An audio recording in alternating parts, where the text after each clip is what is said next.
So hello everyone and welcome back to some more Tyranny, and hello Small Fry. I hope you've had also a good week overall. Sorry about not streaming for a couple of Sundays now, Yakuza, considering you haven't usually been able to be around during the Fridays, so... But I hope you are doing well as well and not too busy now then. Oh my, okay. Alrighty. Had you played Small Fry this game completely? Had you played this DLC area? I wonder.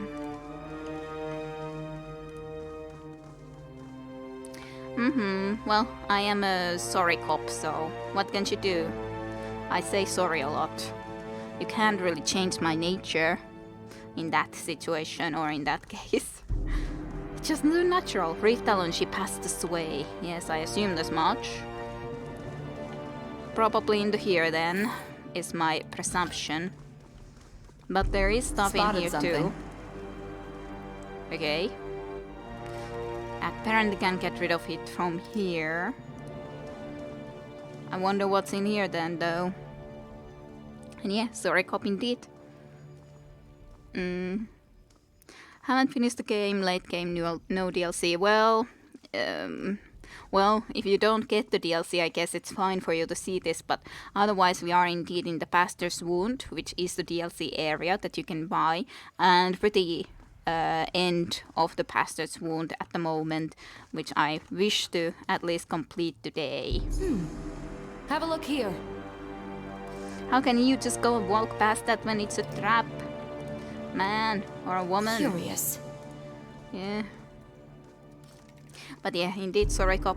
That's just the nature. Alright.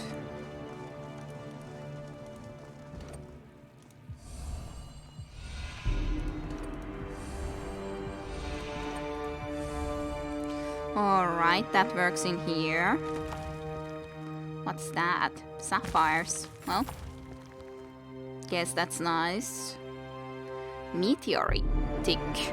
Launches 3 projectiles with increased range that cannot crit. Okay, I guess that would be a special thing with it.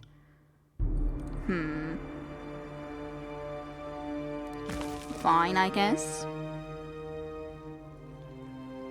You're on a way different path than I am anyway. I'm with the rebels. The rest of the game don't know about. The DLC is completely different. Yeah, don't assume that the DLC would be completely different. In some degrees, I assume, but not completely at least. Considering this kind of area is kind of not connected to the other areas really completely. So, in that sense, I feel that this wouldn't exactly be changed too much with that. Yeah, Tachibana disapproves the lack of Yakuza streams. I know.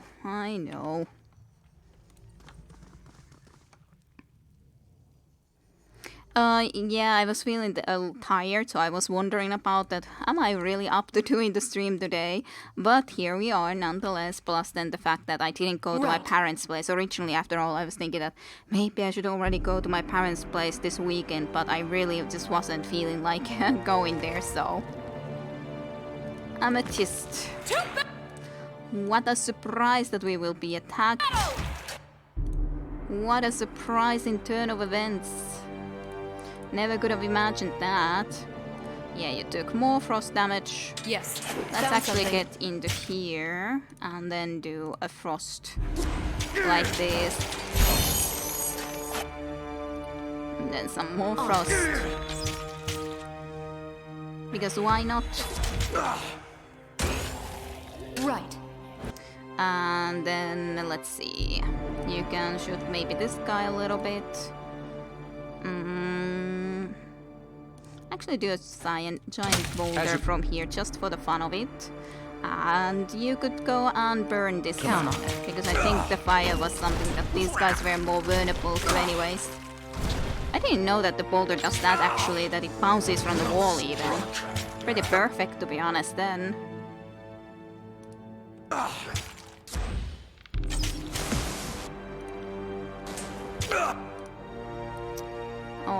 right. I guess you could As you command. cast a spell. Well struck.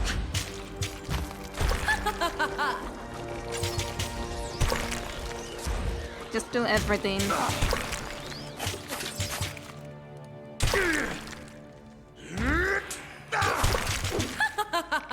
Yes, I did cause that mess. Yeah, you did. You sure did. At one. And throw some daggers to the last one. There we go. I got it. Found something from here too. Bronze guitar. Alright, I guess. Okay, so this area is at least as well cleared up as possible. And then this decided to take me off screen. Off screen just for a moment. But here we are back. I'm not too worried about spoilers personally. If it were the end of the game and we were with the same factions, I might have reservations, but yeah, I understand. But of course, like I said, this is kind of its own little area. So in that sense, I do feel that this wouldn't probably be... But at least you have a lot of stuff that you don't know, but you might be knowing a little bit more about this area than you would otherwise.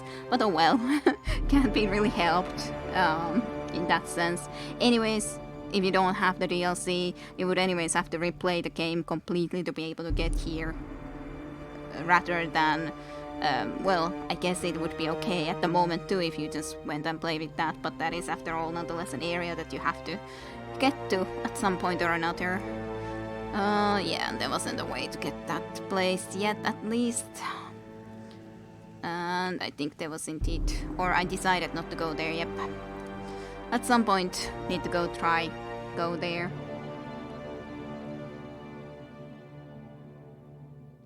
Lots of Crusader Kings then.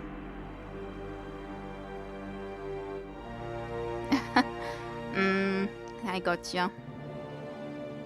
I do have still a sleeping schedule. After all, I've had to be in the freaking school and everything, so it's a little bit different than when you actually have a reason to have a sleeping schedule. Slightly different.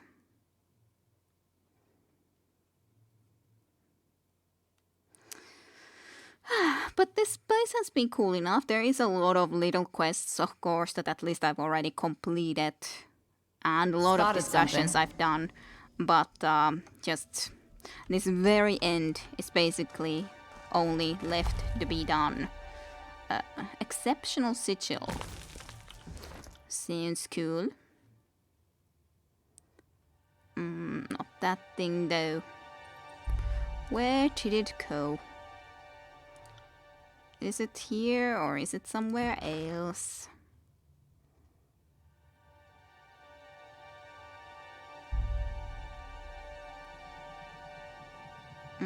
Those are just parchments of the old walls though, so doesn't really look the correct thing.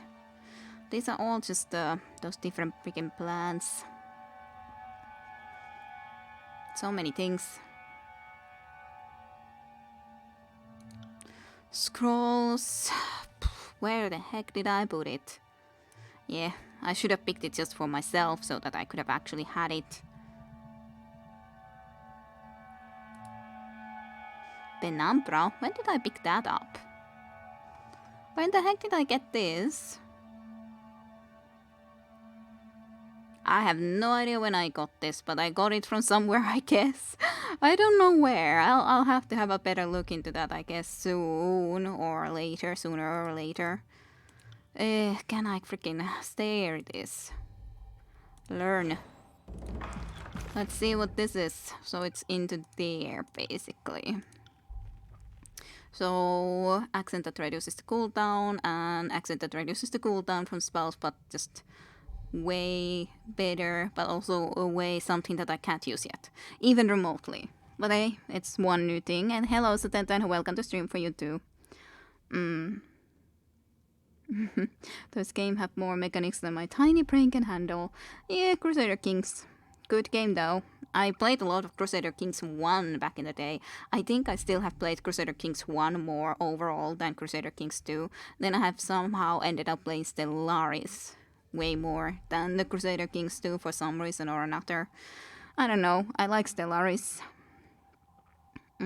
At least I'm trying to get through both of the games without any DLCs. That helps a tiny little bit.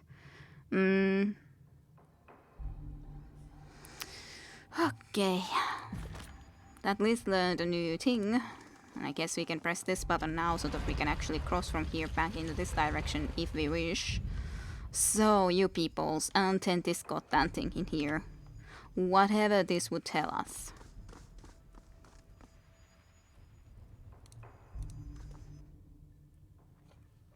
I am most curious to hear what you think of the ancient paintings in these old walls. Lexi's eyes gloss over as she briefly slips out of the moment. With a smile of recollection, her senses come back to the present. Yes, Ventfinder. I guess I should investigate this simply, but it is like a beast woman, I guess, and there's just a lot of magic coming out of them, I guess, maybe. Or the goddamn veins bursting out of their chest. Examine. Rafe Talon stands in solemn silence, observing the paint-stained wall with an intensity normally reserved for potential prey. Nearby, Lexi scribbles furiously with pen and parchment in hand, shaking her head occasionally to maintain her waning focus. The mural before you is of considerable size and detail, stretching to cover a large swath of otherwise unbroken old walls masonry. In it, a beast woman-like figure adopts a dramatic pose, head arched backwards in mid-delivery of a tremendous roar. The creature's claws have hooked through her own ribs, ripping them apart. Blood and viscera spill forth from her chest, along with brightly colored tendrils. At the base, many crowd spectators are painted in shadowy tones. And the beast woman finally breaks from the anxious stare. See, old wolves' ancestors left dire warnings of beastmen fate. She rakes her claws violently against the looming mural. Scorpions were born to beast woman in painting. Riftalon first feared corrupting power of mystic strength, but now sees that all beastmen may hold corruption deep inside. Is that the case or not? Now that's the question.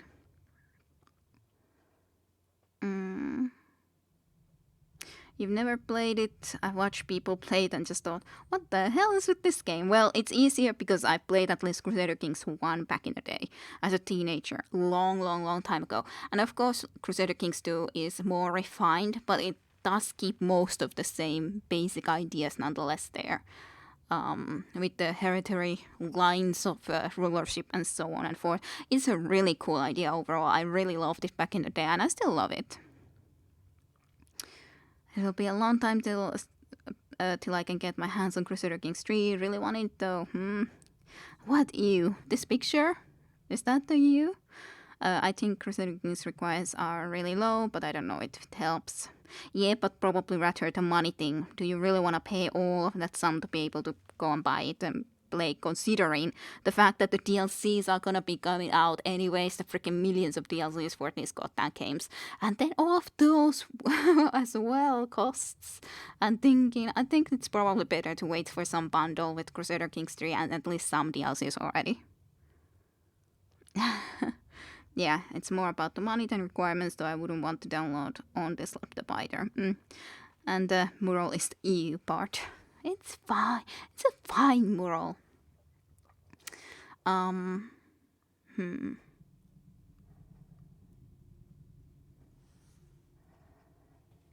The beast is roaring before onlookers. Is this a warning or a display of victory?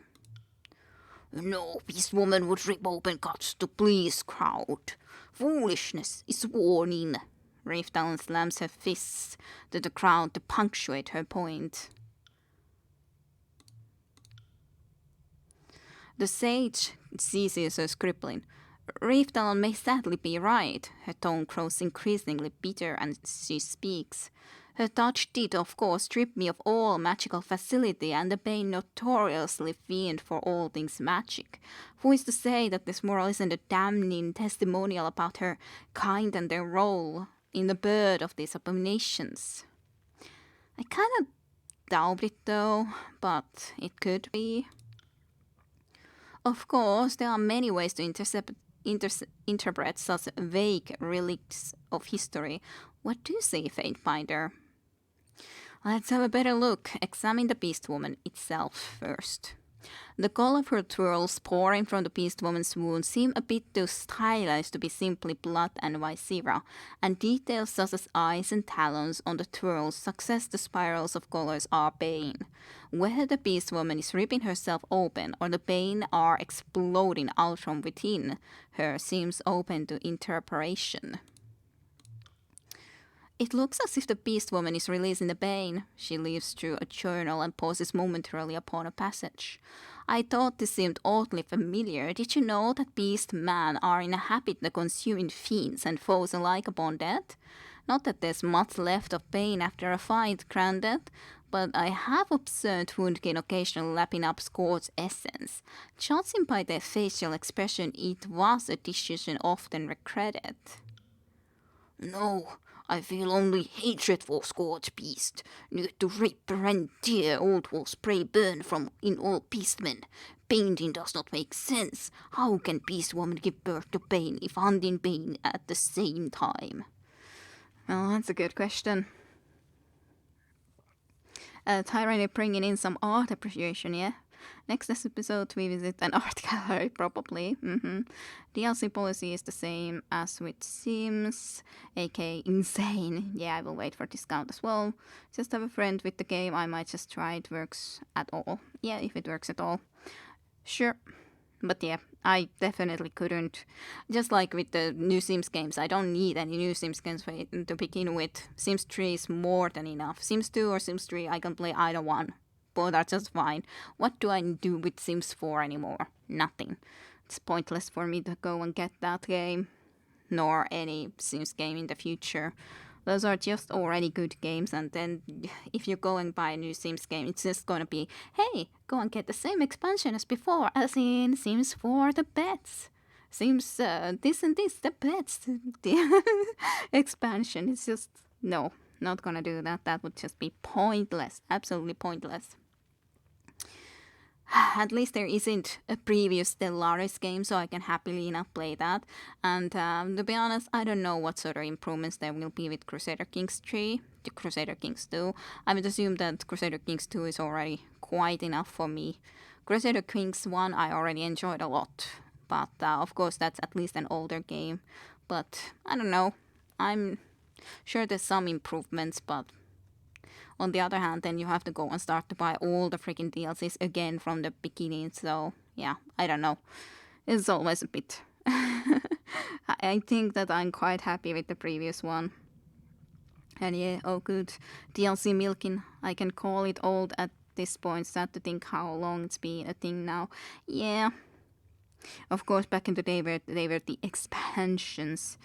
But still, it's not like a lot of those you could even call really expansions.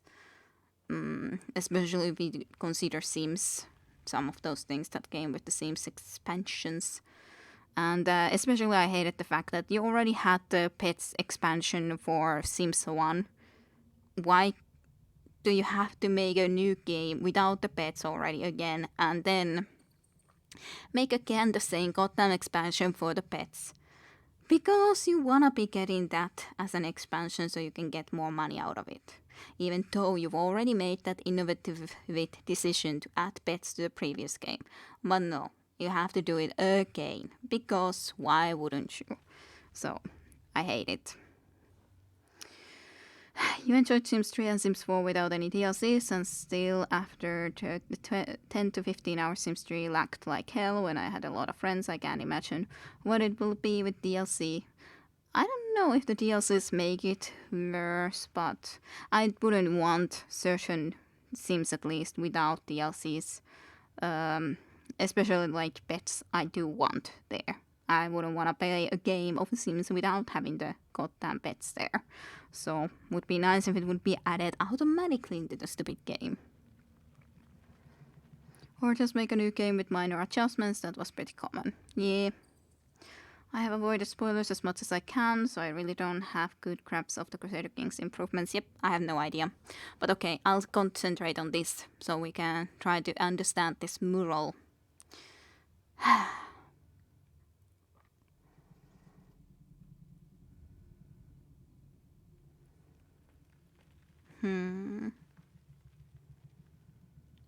It's not completely sure thing why it is, or does it look like she's dying, the Beast Woman? Not necessarily. It does seem a little bit like maybe showing something, but why exactly? Perhaps this is more akin to a display, like the Beast Man is showing something.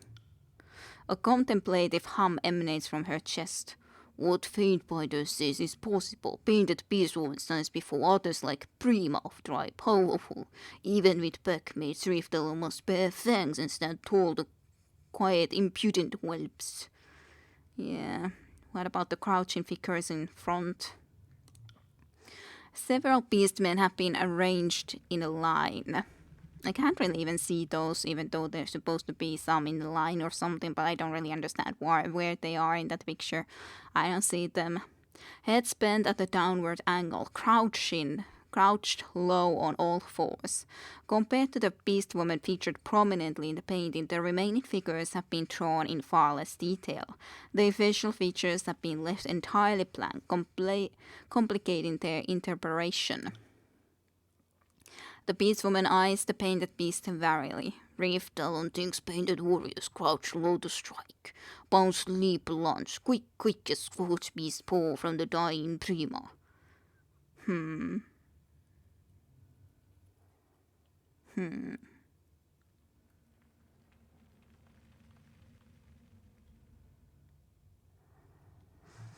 Look how they are drawn. The beastmen aren't showing their fangs or claws, they aren't being aggressive. At least it doesn't look to be.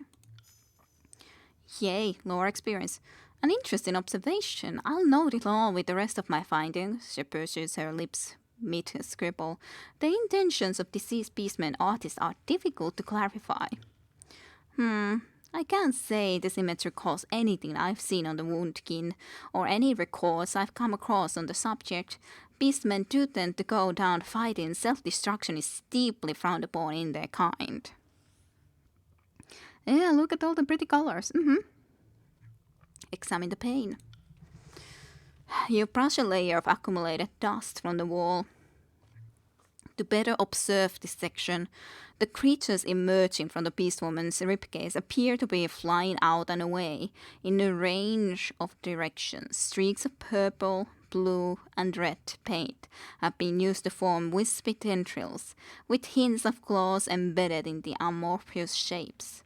Upon closer examination, the claws appear to be broken.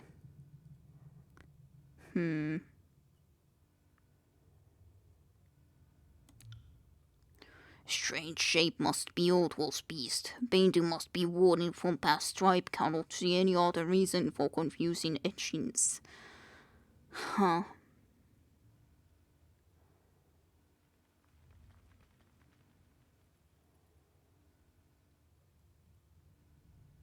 That could be it. Look, the claws and teeth appear broken. As in, even if they would be scorched, but their teeth and claws seem to be broken. This could suggest the paint have lost their power somehow. So the first, if I would have gone and given some different answer, the first could have been good. Ah, clever observations.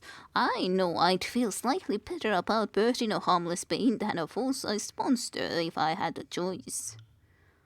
Reef Talon. She sits back on her haunches, watching the mural with a curious tilt of the head. Faint but the words are true. All island warriors must have strong fangs and claws to defend tribe. A Prima with broken fangs cannot lead clan warriors. Squad beast with broken claws is easy prey. Ancestral paintings show important moment in Old Wolf's past. Even strongest Prima cannot tear open chest and survive. If Squad beast can burst from Beast Woman's chest, perhaps even greater dark shadows brood will rise from Reef Talon's bones when Beast Woman is dead. The image isn't reassuring, true, but let's not make any definitive conclusion just yet. Humor me, and pretend I'm right. And these murals are like scrolls, symbols that teach. Being here in the wound unlocks something in you. What if it's just the start of your power? A sudden jolt shakes the crowd as Reefdown stamps it in disapproval. No, Reefdown cannot ignore ancestral portents. Mystic strength has already corrupted Woundskin. As corrupted Lyxim, Beast Woman will not risk giving birth to dark terrors. Must first know what deep ruminations will not bring harm to Wound. The deep ruminations.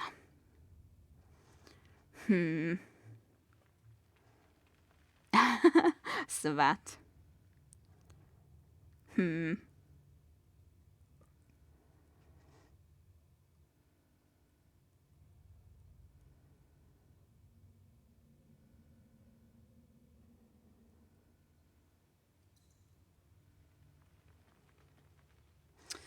What would I want to say is the question. Most hilarious thing this week was the Crusader Kings 2 for me. My spy master reported my sister wants to kill my daughter. And turns out she was supporting the plot. Crusader Kings 3 had just a lot of incest. Lots and lots of incest.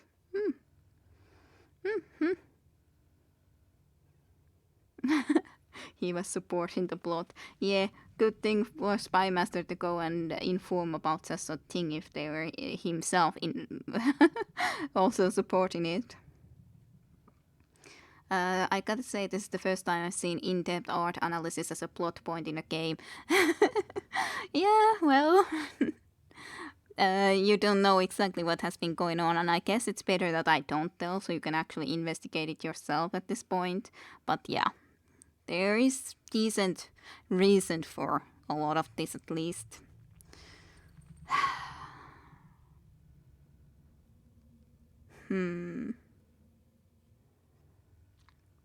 There's also the possibility she's an Archon. No one taught her this magic. By strictest definition, she's manifesting an innate power. An Archon? You think she's... It's definitely possible. Ludicrous positing that the beast could rise to a stature of a great general who borders on heresy. Well, that's just you, Barrick, saying that. Oh, I don't know. Big burly hairy. Sure Ash isn't the beast man. That's another you. That is, yeah, CK in a nutshell. Sometimes, yeah. It's not impossible. I mean, I've heard the Archon of Serpents is a giant talking snake, but I've also heard he just changes into one. Sage Quillbone speculated they have been beastmen with the Exarch's gift, as if they or having the potential to be Archons, but brutal competition and lack of training kept them from making it into the Chronicle. That could be what's going on here. Some sort of latent talent coming to life. I find it an odd coincidence that here is where such powers come to light. If that's true, all the more reason we need to understand this. Enough. Reefdal tries being discussed like a meal. If human thinks Reefdal so powerful, Reefdal will listen, but will prove humans wrong in the end. There's more than this painting to inform us. There are others in the depths. Reefdal has heard me prattle on about what I've seen, but now we listen to the Faintbinder. Kide, explore the other paintings and tell us what meanings and portents you infer. Reefdal, if you hear out the Faintbinder, that will be the last we ever press on this matter. I'll go take a look at them. So I guess I gotta go again into those places, even though I've already been in those places, to be honest. Because I've already seen those two murals before. I guess I went into the wrong portal, I don't need to go here. Man, Arkansas just dropping out of the trees, huh? Yeah, totally. It's possible though. We did see them all, but apparently maybe I do have to go and investigate them again. Maybe I do, because now at least I know why I need to investigate them. But yes, I did find 2 of them, and it seems that there is 2 of them. So I definitely have seen both of those once.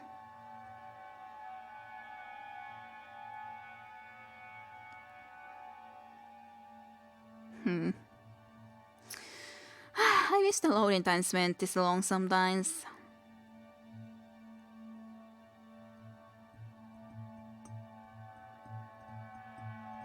Especially when I came into this place where I shouldn't probably have come into. Oh well, at least we found something, I guess.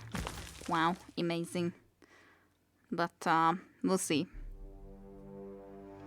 Is Stellaris any similar to Crusader Kings? Well, there ain't any hereditary lines, of course, of that would be that you would be ruling a kingdom like that. It is after a space game. So basically, you of course colonize new planets, get more areas under your control. Everyone starts with a small little area. So maybe that was indeed that it immediately got completed, but if I would want to be able to say something different from that, then... Or I guess there is at least one more somewhere. I don't know.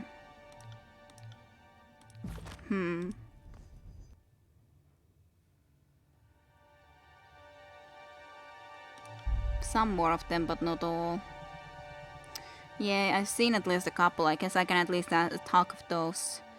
The sage sways slightly on her feet, oblivious to her surroundings. The sound of your footsteps rouses her to attention. Oh, Fatebinder, have you studied the remaining morals? I've seen some of them, perhaps not all.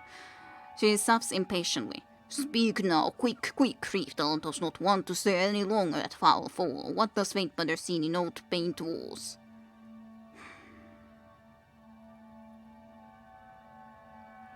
Yep, that at least. I saw a representation of the old walls being held by the 2 beastmen. Reeftalon does not understand what is meant by strange painting.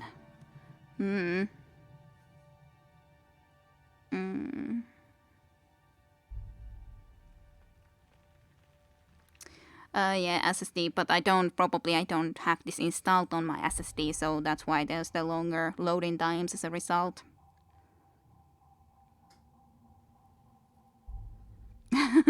Just a lot of faces.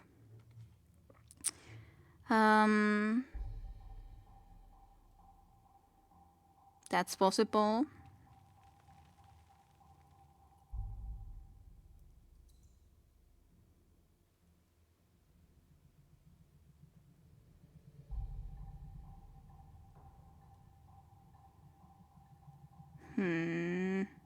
What would be my response to that? I do remember that picture. Especially the part where the 2 beastmen were holding up the pillars. It did feel that they would be more steward specifically. So the beastmen have long been stewards of the old walls, and they've been facing off against the Bane for a very long time. Her eyes trace the nearby wall and follow its ascent into the darkness. Mandaborn clanmates have long told stories of tribal ancestors that once built old walls. Whether story is true does not tell Riftan if mystic strength is corrupting evil that must be stopped. Nature of mending powers is all Beast Woman seeks. She soughs impatiently. Speak now, quick, quick. What about other stuff? Well, I saw a painting that showed a cross-section of the old walls with many different figures entering it. Beast Woman does not care about pictures. The meaning did Whitefinder see in the message from the ancestors? Let's see, what could it have been?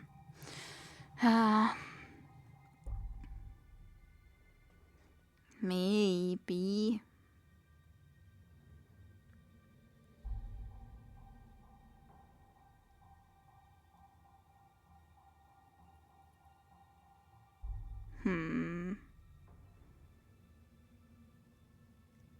Well, this would be the one that would probably give the best inclination or hope that she would be taking strength and would be something positive. The old ones once had many different inhabitants, but only one tribe of them survived. Your ancestors were likely that tribe. The sage's eyes widened, the news granted her a surge of energy. Extraordinary, if true. That would also mean Riftal's ancestors had to have left these old walls at some point to wander and become the Mantaborn. Perhaps this is a sort of homecoming. She sobs impatiently. I guess I've gotta look for another one, though. Darkened Hollows. Second one. Is this the Darkened Hollows or not? I found the one in the Fractured Depths. And meet the Riftalon at the mural. But Darkened Hollow. How can I easily see what place is the Darkened Hollow exactly? That place, I guess, would take us to the... Yeah, this is Fractured Depth, so this would take us to the Darkened Hollow, which apparently should have one more for us. Somewhere.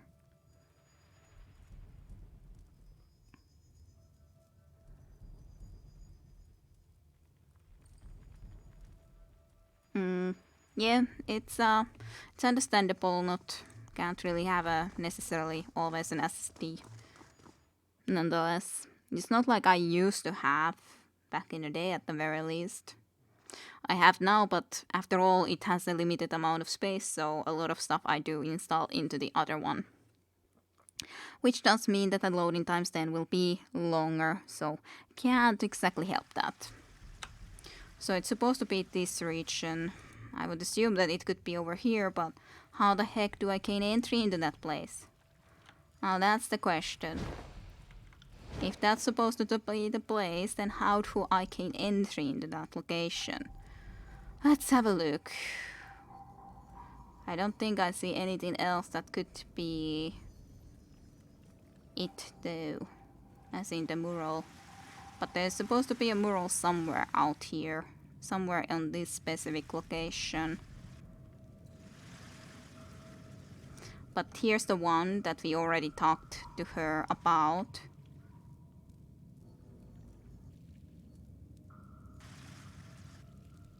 So yeah, I assume it has to be there, but how the heck do I actually... Do I have some new one that I can use here? I don't think I did, but I guess I'll gotta try.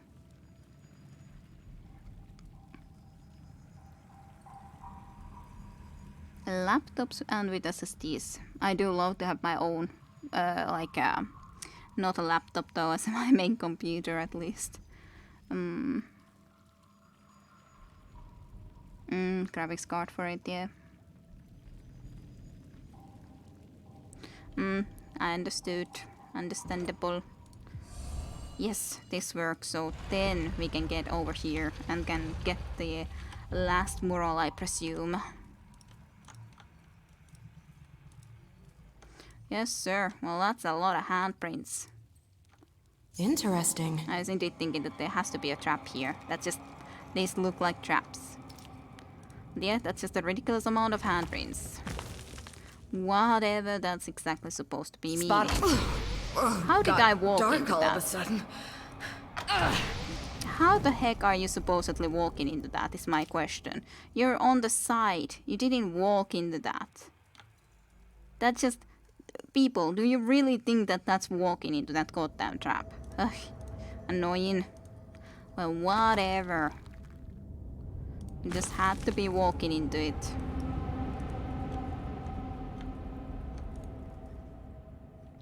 And the woman stands quietly as you approach. She focuses intently on the markings on the wall before her.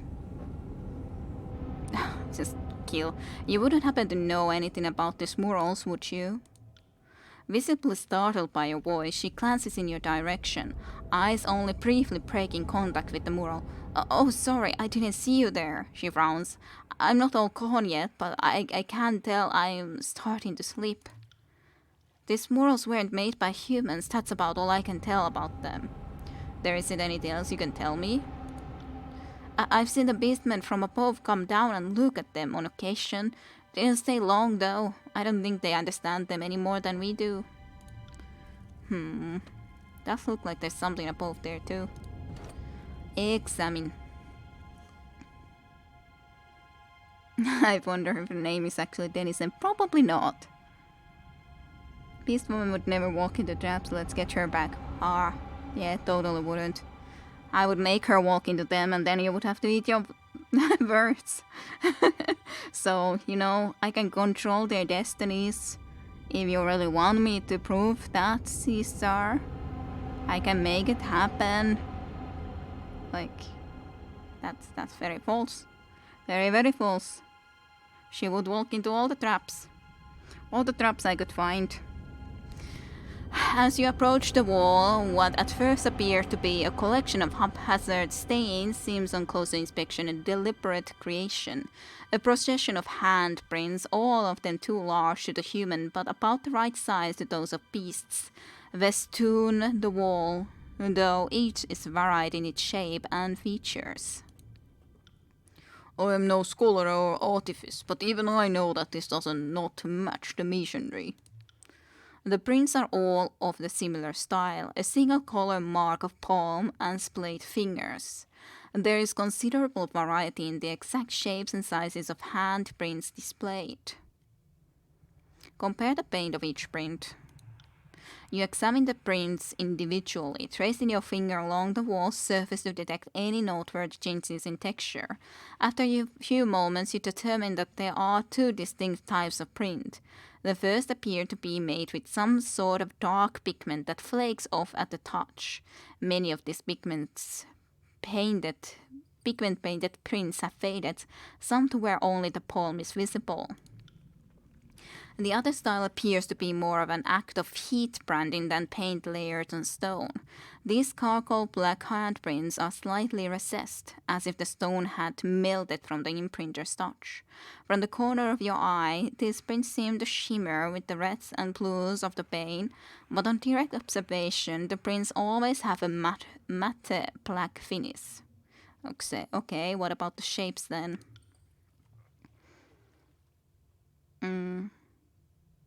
I control the characters. I just died. See? I win. Yeah? Kida is left without fucks to give about Beast Woman. Yeah? It soon becomes clear that nearly every print is distinguished from one another, some greatly so.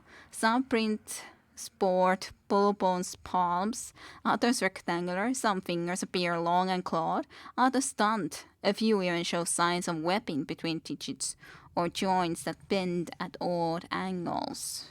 Okay. Short of a cataloging the specific details of each print, you feel confident that you've given the wall a thorough investigation. Do you think these prints were all done at once, or over centuries? Huh.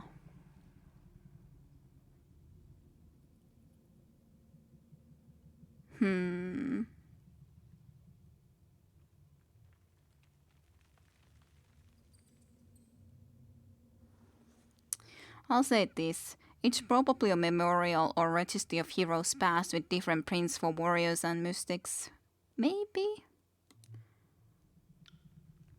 That hypothesis would explain the variety of ages and styles, though I do wonder why the hand morphologically differs so much. With nothing further to examine, you give your eyes a rest and step away from the print. You leave the mural behind and return to explorations of the old walls. Well,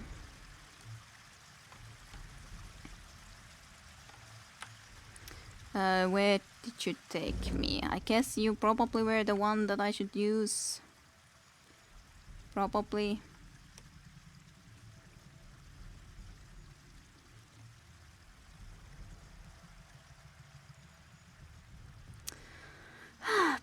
Probably. And that seems to be all the murals, yes. I was looking that there should only be one that I'm missing, so I have no idea what sort of a resolution we would actually be able to get from this. But yeah, this was one of the murals, for example, like these guys were flooding into here and I put the hypothesis on that only one survived, which would be actually reasonable logic. A lot of different tribes would have arrived here and only one would have survived here. Possible, plausible, possibly, maybe. It's pretty impossible to tell, to be honest. Impossible. I have no freaking idea. I wonder what is the right answer. This is tyranny after all. Everyone must die. Do they? Do everyone have to die? Well, at least the tyranny itself, or the person that is the tyrannist, would also have to die, right? Did I come to the exact right place or did I come to the exact wrong place? Oh, this is the right place. It was just in here, this location where I needed to run into. At least most of these areas were already explored last time around, so... Kide, have you played Endless Space? I have come you have some hours in wonder if it's similar to Stellaris. I haven't ended up playing it personally, but yeah, it's annoying that verse now died because of the stupid traps. This is annoying. Oh well, whatever. Whatever. I have. I saw a wall with a plethora of different handprints. Prints, yes, that sounds familiar. Tell me, how did you interpret it all?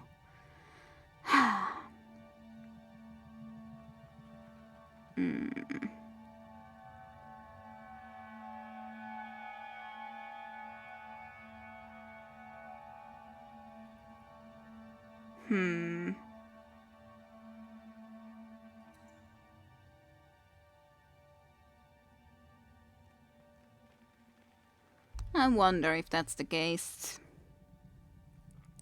I don't know. What's the correct answer? It could be any of these. Everyone must die, everyone else is enslaved. But yeah, I can't compare it to Endless Space because I haven't played it. Galactic Civilizations I played back in the day, but it's very similar. There's the technology tree. You conquer areas, you find other civilizations that are in that same area.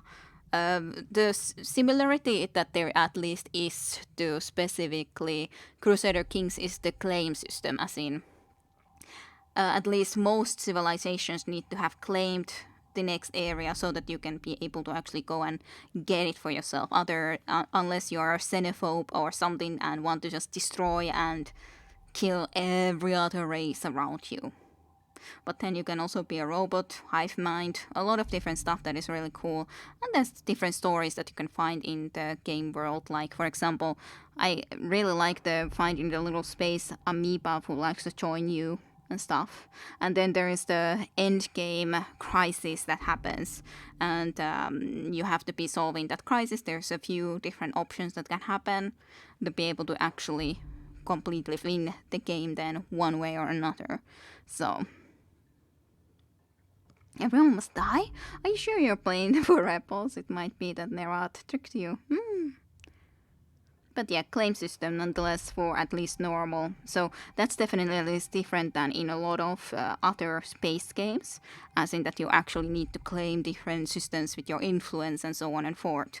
You use influence or that, so it's not exactly the same as Crusader Kings, but it is after all. You have to do a claim first before you can actually get it as a reward after the war and stuff.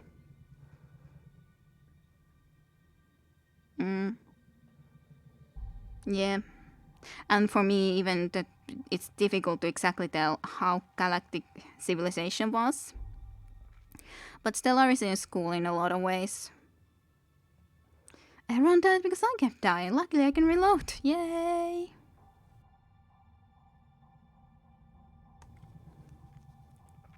But yeah, do you guys have any ideas? What do you think would be the best idea from that picture that there was?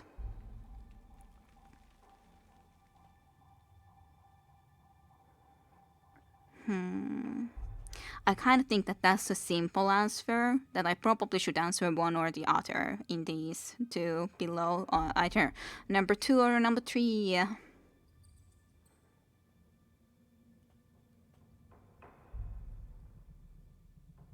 that probably would take her to try to learn her powers better.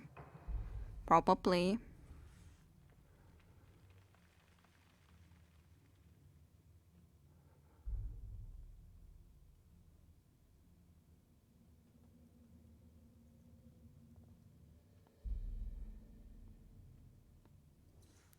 Changed. That probably wouldn't end up into a good result, so I guess I should try this.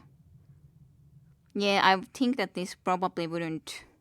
She would probably just want to definitely just stop herself from gaining more power, and that wouldn't get her to be the leader. Yeah. Known safe scammer. Okay, let's try this. Many of the prints were made with magic, not paint. Beastmen of old wielded incredible powers that probably make your mending right seem trivial.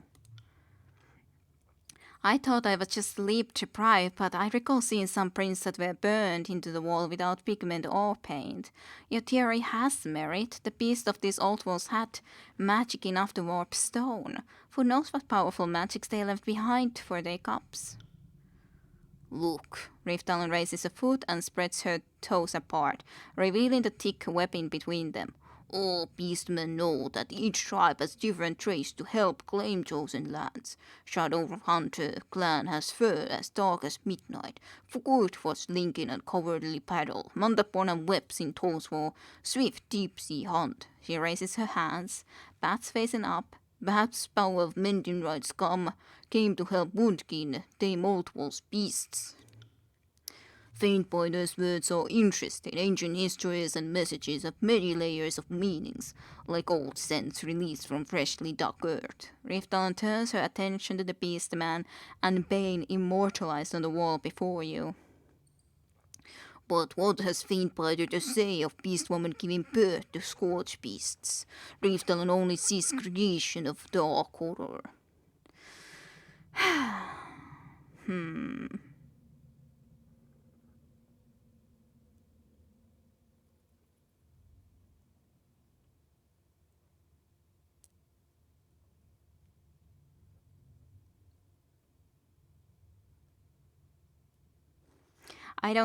I wouldn't answer number 3 at least.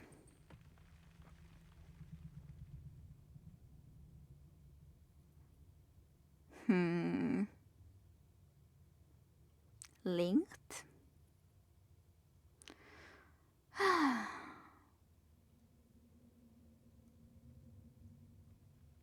Unburdening of a warrior's rage. Is that so? I was going to say one makes the most sense to me. I now understand why.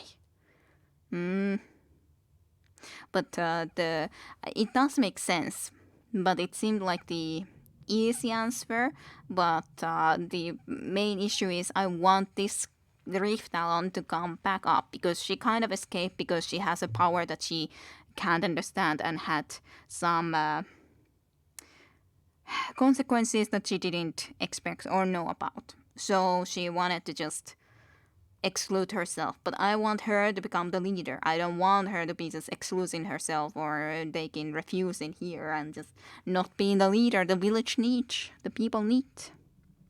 And I know for the previous question. But then you can answer for this question what in here would be.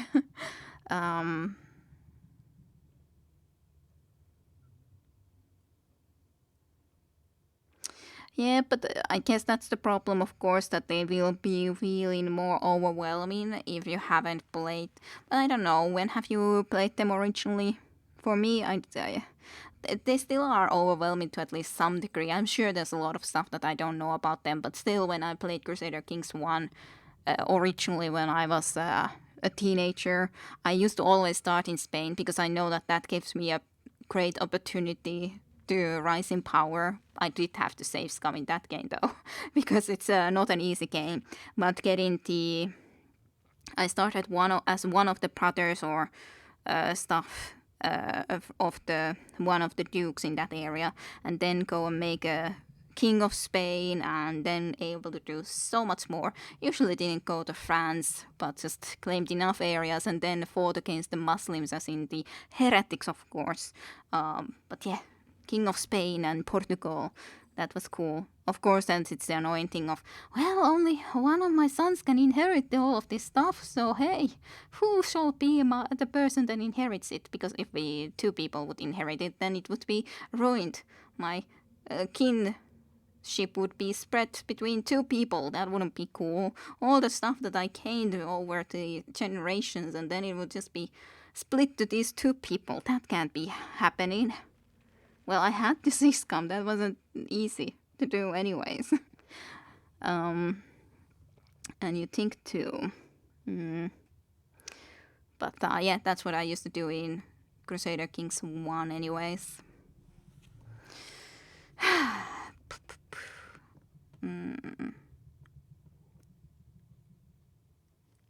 But yeah, maybe. I don't know. I'm going like maybe. Let's say number 2. I don't know what to say. This is what it looks like. The Beastman and Bane are drawn from the same mystic forces and are inextricably linked. It's so difficult words sometimes. No, she rakes the mural wall with a powerful spike, ripping out chunks of the ancient stone. Riftalon has already corrupted wound backmates with poison touch. If old wolf's beast can crawl from flesh of dead beast woman, what horror will rise from Riftalon's corpse? The fur on her back shivers visibly. I highly doubt that would happen, though. Considering it's not like that has happened with any of the other beastmen either that have died. Isn't it worth another try to better understand your healing magic? I know this is all very confusing, but the wound still needs you. Humans have yammered like mystics lost in endless trance.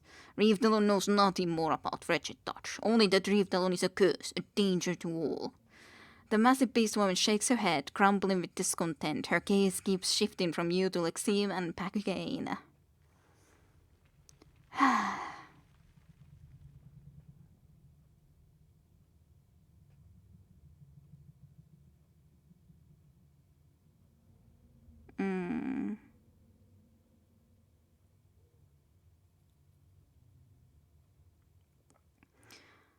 The truth of the paintings is unknown. Don't let them determine whether you are a danger. A leader should decide for herself. Beastwoman does not wait for answers from old paintings. She puffs her chest outwards, but is unable to mask her wounded pride. Faintbiter speaks truth. Riftalon must trust own instincts rather than seek guidance from the dusty histories. I'm decided. She rises to her full height, hovering above the sage at her side. Beastwoman will return to Wound to help clan. Done ruminating, painted histories of muddled visions of past. Riftalon will not tempt future corruption from mystic strength. I had hoped this would come to pass. You mustn't tarry in this foul pit any longer. Then return to the Wound and make your presence known. People may fear you, but that will evaporate the moment they realize you are ready to take control of your powers. A pained look comes across her face. I won't be joining you, unfortunately. I can feel my mind decaying with each moment. Soon all this will be but a faded memory. Besides, people won't take kindly of having sleepless shuffling about in the Wound, and my presence certainly won't help them accept you. The battle must still be won. A Wound will know of Sage God Lexim, will return and ruminate more by ancient paintings. Perhaps mystic shrink can tame even dreamless corruption. She turns to face you, her eyes wild with ice blue color. This woman will climb to surface and face Woundkin again. Will look for Faintbite on brute grounds. You do that. At least we got her to return. I have much to contemplate. If you need me, I'll be down here. Oh, read.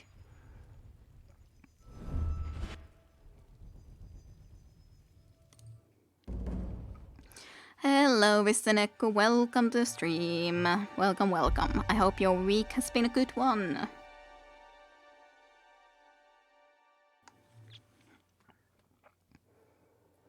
She didn't like that answer. Well, I think I started in uni with Civ. Not so young. I played a lot of RTS as a kid, though, but they are much easier to get into. Yeah, RTS is a very different genre. I played so many different games in the end. When I was a teenager, I got Crusader Kings 2, then I had Age of Wonders 1 and 2. Of course, Age of Wonders, not Age of Wonders, well, Age of Wonders I played too, but also Age of Empires 1 is the RTS game that at least I played as a youngster. Of course, back in the day it was difficult because I couldn't understand English well enough, but no, basically that was the main reason that that game was difficult for me back then. Yeah, I am very much familiar with being busy. Familiar with the concept of called busy. Just kill her. I am the least fascinating subject I can think of, but you have questions to ask if you have. But okay, I guess I can ask her some more stuff. How did you come to the Vellum Citadel, from the Vellum Citadel to this place? I took it upon myself to record as much of the War of the Chronicles as possible. This quickly led me to the conclusion that the Vellum Citadel would fall in time, so I enlisted Mel in my plot to lug as much of the Chronicles out of the Citadel as we could. I knew of Rostrom's holdfast from my time chronicling the invasion of the past year. I came thinking I'd use his manor as a place to stash out writing sand. Well, I discovered Cairn had shattered the fort, but in doing so created a tunnel into the old walls. With the war raging on the surface, it just never seemed like a good time to leave. Okay, and what was your role among the sages? I am a William Victor of the Impossible Chronicle Endower, or the Chronicles as those outside of school know it. I aim to transcribe all that I witness in my lifetime with the highest precision, accuracy, and comprehension achievable. More specifically, I have tried to focus on the events of realms, while there is place for drawing flowers and conducting biographies of slowly peasants. I leave such things to other chronicles. Both Lexi and I have spent decades contributing to the Chronicle. We even co-authorized a few pieces back in the day. The Rye Survey was by far the best. All of Terrazos need to know which distillery not and make the strongest hooch. We do important work, as sages. Yeah, so important it seems. Why did you stay in the Bastard's Wound? At first, a part of me generally thought the old walls were safer than the war. When it was reefed down, backstabbed Jaspers and the others working together, life in the wound was actually quite pleasant. And I want life. I've always dreamt of exploring the old walls, and I'm getting on in years, so it seemed a fitting place for a scholar to write her final chapters. And at least, yes. What about the sleepless condition? As am I. It is a curious malady and one I only partially comprehend. As the name suggests, I haven't known sleep in several span. More troubling for me personally, my magic seems to have faded. I can sign the sigils with my hand, but no magic comes up of my efforts. You played one round of Civ 5, took about 20 hours. Yeah, it can take a long freaking time, I know. Those games can take a freaking long time. And yeah, so then there's that. Because of my playstyle, I have more trouble with Civ and Endless Legend and Crusader Kings. I usually have military problems in Stellaris as well, though. Yeah, Stellaris is also something that I usually like to also build so much stuff that then the military comes a little bit later. I now concentrated more onto the military because now latest group that I've been playing with is the xenophobes who want to destroy every other living thing in the freaking place because they don't trust no aliens. So that's just a very long process when I'm freaking playing in a huge freaking map, which is gonna take freaking forever, but oh well, I'm trying to work on it. How can you transcribe comprehension? I don't know. Playing Endless Legends after Civ 5 was such a joy. Not cause Civ is bad, just when you played it a lot, it gets tiresome with all the micromanagement. But Endless Legend, no workers, all armies in a single unit. Roads built themselves. What is this magic?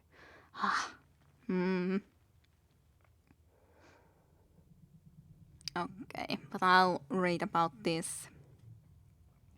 So how did you exactly become one of the sleepless? Same as all of us, by the healing powers of Reef Talon. It was when that group of disfavored found this place. I was injured in the fight, and since none of us yet knew of the downside of Reef Talon's magical touch, I of course allowed her to heal me. And why did the Sleepless enter the old walls? Not that we all are cogent enough to share our feelings, but I and the other Sleepless feel a little better near of Reef Talon than afar, she shrugs with an idle smile.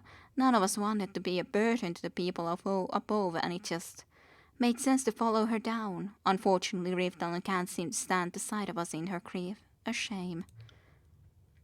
Is there a way to reverse your condition? Only Reef Talon knows, or maybe Kairos. I vacillate between having optimism and pushing aside such painful daydreams. Her thoughts go silent as her face twists in discomfort. Hope can be a painful thing. By your own admission, you seem out of sorts. Are you sure you aren't forgetting your sigils? Even slight deviations can disrupt proper casting. Hey, I've heard it was just that. With the lack of sleep, my mind seemed the obvious culprit. I had Mel read my scrolls and walk me through the motions, still no avail. I'm signing correctly, but when I tap into the Archon's vault, nothing comes out. Your matchings, all of it's gone. Lantry's shoulders slump and he shakes his head with a sigh. But you were a phenom. I never would have mastered half my expressions without your guidance, but it's all gone. Maybe you just need some rest. Maybe that would restore order in your mind. Yeah, maybe. But we did talk, at least that we heard already before, so it's kind of, I don't know if some of these are the same as before. Did your missing magic happen around the same time as the insomnia? If I recall correctly, it was days after I was healed that I first noticed my magic wasn't working as expected. It was a startling realization. I've relied on my magic for decades. Without it, I feel as defenseless as a newborn cub. So without your magic, how have you been possibly able to survive down here with all the pain crawling about? You would think me lying, but I stand here as proof. For whatever reason, the pain seemed not to notice me. I dare say, in all the time I've been here, I haven't seen the pain respond to any of the Sleepless. Could be we are too wretched for even them to hunt. I hypothesize that Riftal did to foul our mind. It made us toxic or unappetizing to the pain. We are once tasty morsels, now rolled in dung.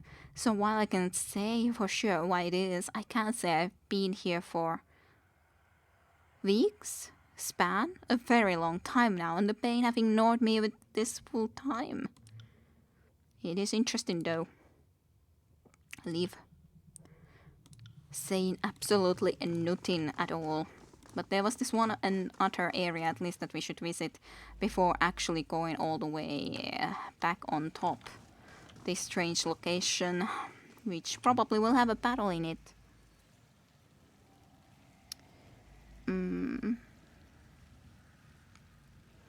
Maybe give Ritalon a shirt, and maybe they could sleep better, maybe.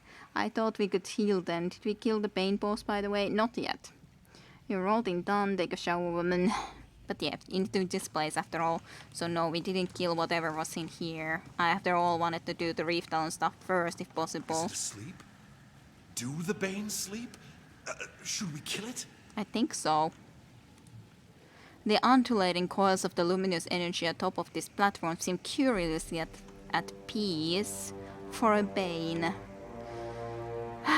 It's probably gonna be difficult though. Sorry, I can't. It's a lullaby, so maybe this is the reason for all of the Sleepless. Aura of weakness for AoE, weakened, fire weakness, frost weakness, and shock weakness. Okay, at least it's weak for all of those things. If I can fight against it. Don't see the way to do it. I don't see where I could interact to somehow be able to fight it. Can't do that. I assume that I can't just go and start casting a spell on it and then somehow start a battle with it. At least that's my assumption, that I would assume that that wouldn't be the take care case, of it. but I guess I can at least quickly try if that could somehow happen. not possible, but it is a lullaby, so clearly this guy is at the center of the sleepless. Must be. But how exactly am I supposed to do anything with him? I have no freaking idea. Disappointing. Very, very disappointing. I wanted to be able to do something. I have no idea how. How to do something.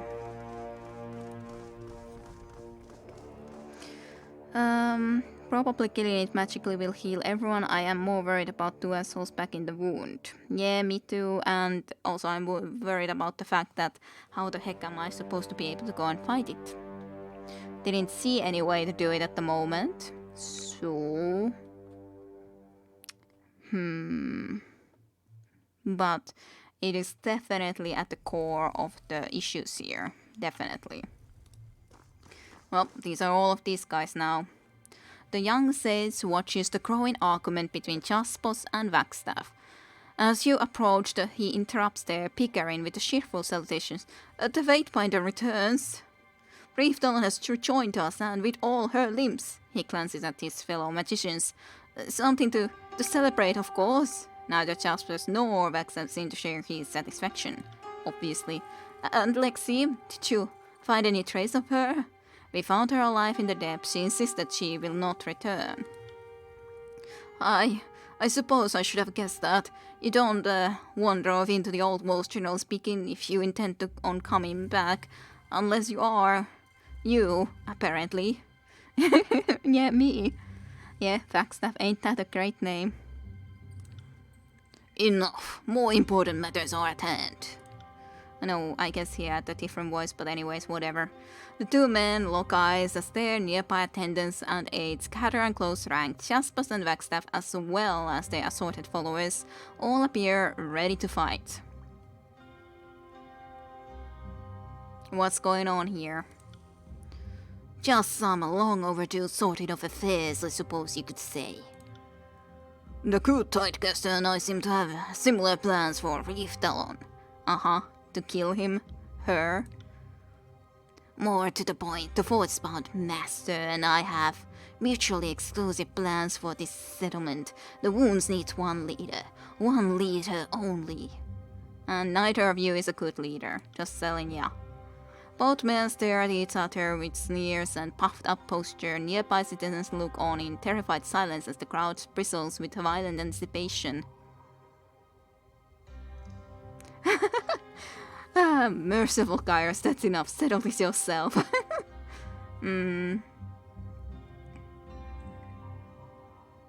Be silent, all of you. Your words fall on deaf ears as the kerfuffle ripens into scattered taunts and barbs. Raise your voice. Silence. Your words echo through the wound, contested only by the persistent din of cascading water. You find yourself the subject of scrutiny from every angle as the wound's denizens watch the altercations attentively.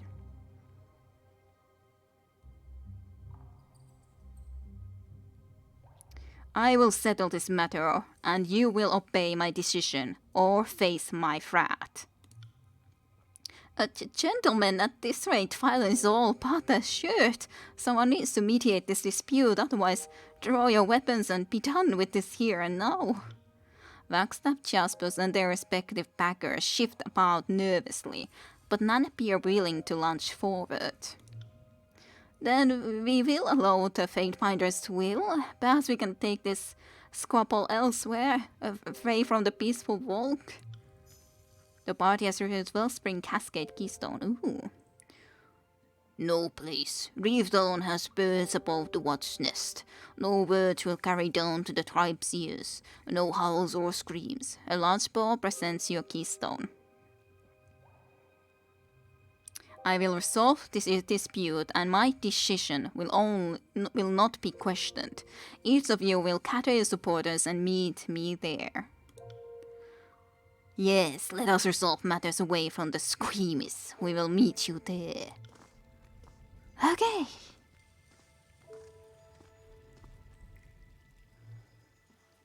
Silence. silence when you speak to me, indeed. Like Dumbledore shouted once. Whacked his staff around too much. Hope Kide will kill him. I wanna kill both of those stupid guys, I'd say. But, or at least, well, I don't think we can solve the issue without killing them, to be honest. You were thinking beneath a steel sky? Will do.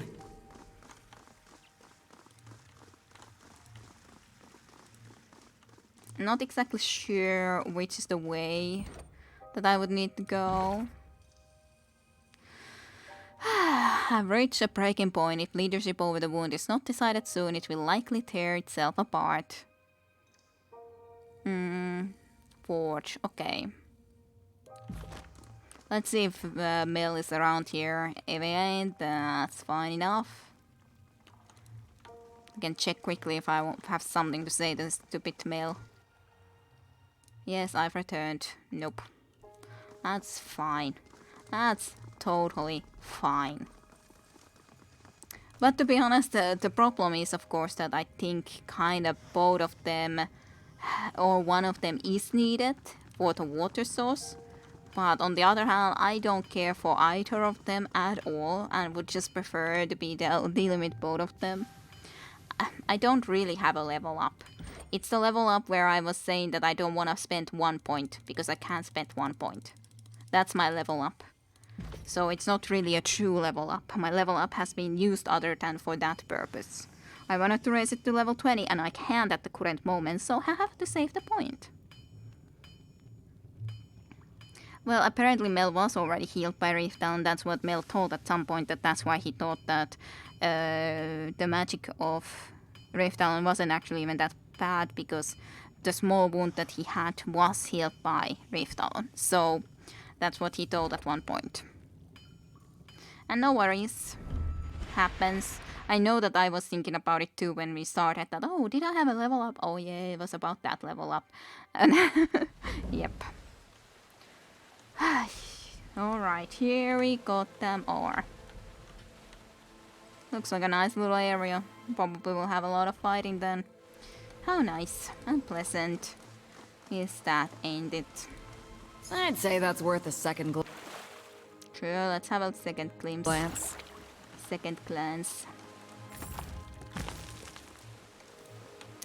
When the water tumbles over the edge and into the fractured depths, this position offers a fine view of the wound's farms far below. Cool.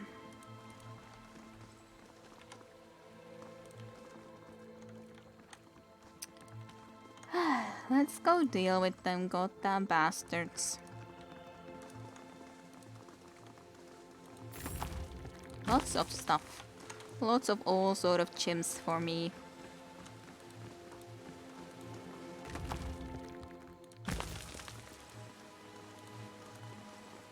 Let's get a move on top then. Because apparently that's the way that we needed to go. God, that is a really cool weapon to have in a game like this. It's too bad they suck, at least to my knowledge. Yeah, I don't know if how good they are, but yeah, might be. Might be that they suck. Okay.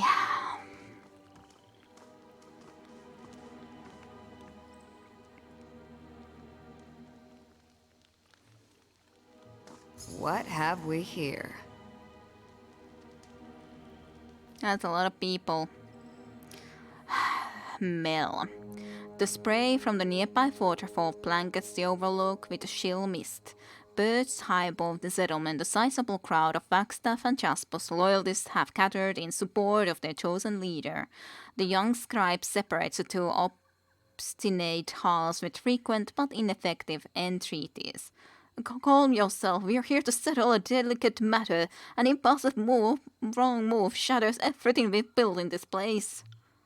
Reeftalon has returned. I know many of you fear her, but she is the mightiest of our settlement, and there may be more to her mystical powers we've only begun. We don't need that matter of sleepless in our settlement. I say we end this old beast. The life she's a risk, but that she can be of value. Nope, not the case. The old Tidecaster angrily raps the damp floor with his staff. You're witnessing a rare moment. I agree with our vain-glorious master of Bracken on one thing. Reefton's time has come on gone. She deserves a merciful death. Her service to our community has earned her no less. Her death will save countless lives and redeem this mother of sleepless of her shame. Yeah, no. These goddamn guys, I hate them.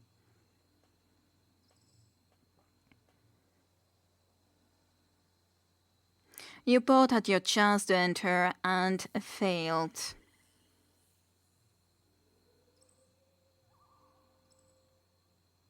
Reef Talon, what have you say about all this? Let's hear her out first, though. Beast Woman returns to protect tribe, but to put an end to squabbling, will lead packmates in hunt and kill scourge beasts lurking in dark holes. Reefdal does not need mystic strength to be strong. Prima will not use mending rides on human gift. Yep. Indeed, the good beast woman returns could herald a better direction for the wound. Something for us to carefully consider, certainly. He produces pen and parchment and holds them at the ready. For the record, of course. Fainpider, how would you like to proceed? Jaspers, the floor is yours. Why are you the most fit to lead the wound? The secluded refuse of stone is my natural setting, and I, the expert of all things stone, the natural leader. Jasper smiles and begins to pace in a circle, taking the opportunity to address the crowd more intimately. Not a day passes that you don't set foot on the bridge that I build, and the foam would you turn if these corridors began to crumble. The Tidecaster grimaces in disgust. Perhaps the sleepless just needed to listen to you a little more. We've grown and tried because I've had the vision to see us do more than cover in the darkness of the old walls. You haven't supported me in the past, Faintbinder, but I am literally the business of building bridges. Wow, that's the one most like, sure, it's cool and all. It's good to have bridges, but well, that's not all about running the place. Wow, you can build bridges. Wow, amazing. He chuckles. I'm sure you have the visions to see that the path I'm proposing is the best for us all. His pen, a feathery bloom, scuffers furiously across the page. Forgive me, it's quite a lot to take down at once. Have you anything to corroborate or contradict Jasper's claim?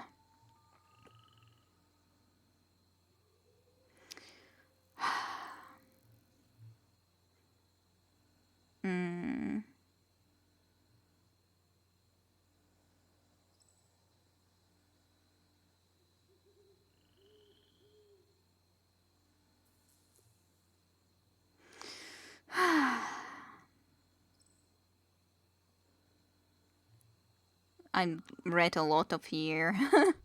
You claim a title, but yeah, I'll start with the stuff what he was doing for the water stuff, I think. If there are bridges, there are trolls under them. Yeah, totally. Lots of trolls. Yeah, we'll finally meet all the pastors from the pastor's wound. Well, if only you had been here, Small Fry. We've been trying to investigate this settlement, but there's the two leaders that were squabbling the full time. There was one better leader who was ruling the place before, who was this Reefdal and Beast Woman who we went to go and get back. And yeah, these two other ones are bad, basically. Bad leaders. And they tried to go and kill the Beast Woman. Also to just stop her from trying to return, because they want the power for themselves. They want to be the goddamn leader. Those is a good answer. Slaughter also. Contamination too, by the way. Yep, I hope that I can say all of them. And no, of course it was a misunderstanding, or it's not a misunderstanding in a sense. It's not like I just explained a little bit of the backstory. It's not like I feel that there was any misunderstandings. I can understand your comment as a joke, but still, also just saying that if only you knew what all has been happening in this goddamn stupid place.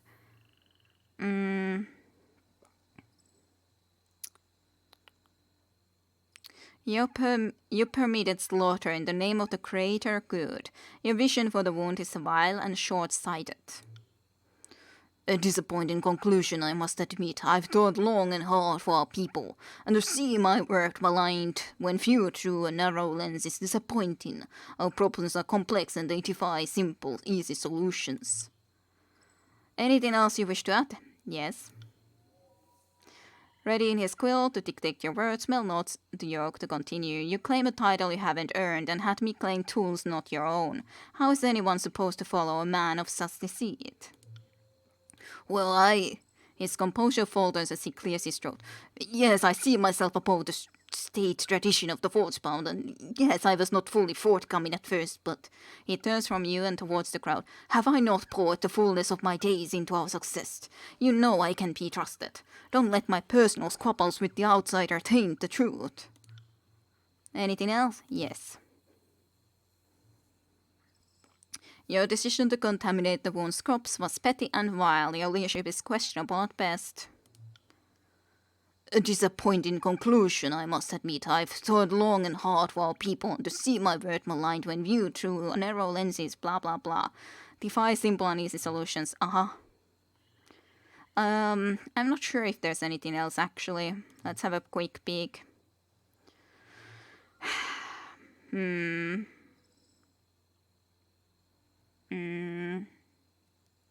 No.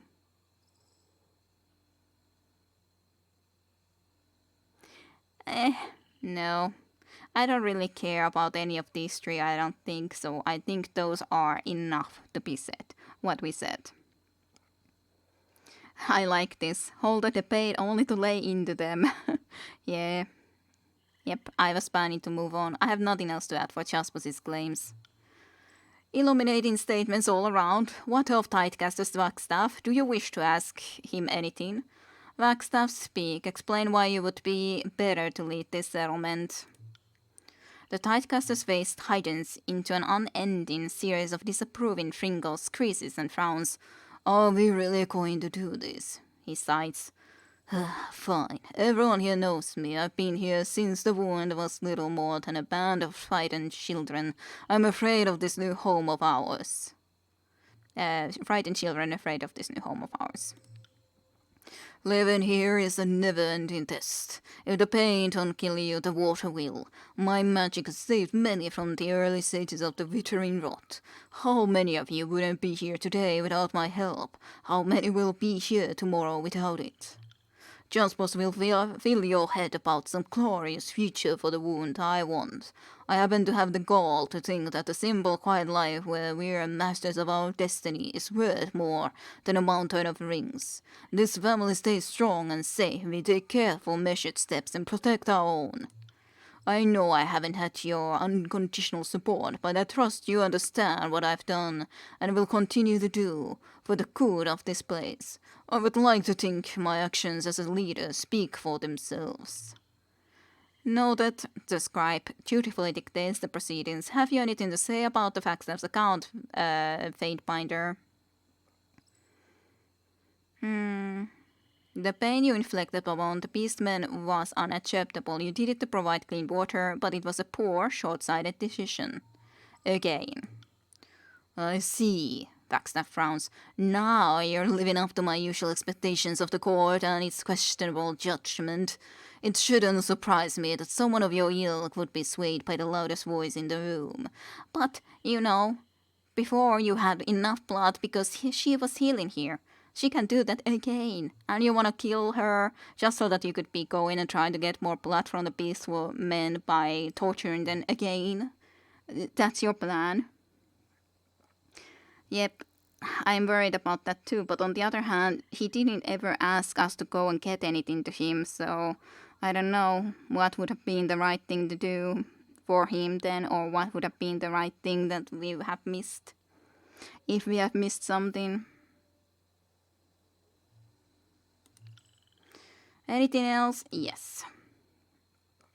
The contamination of the crops.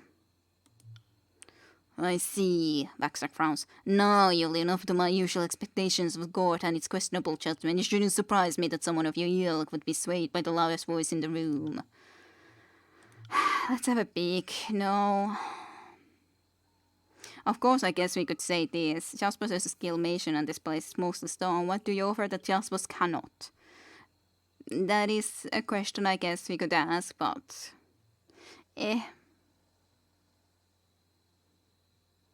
But yeah, I don't know, because he never seemed to ask us anything, so...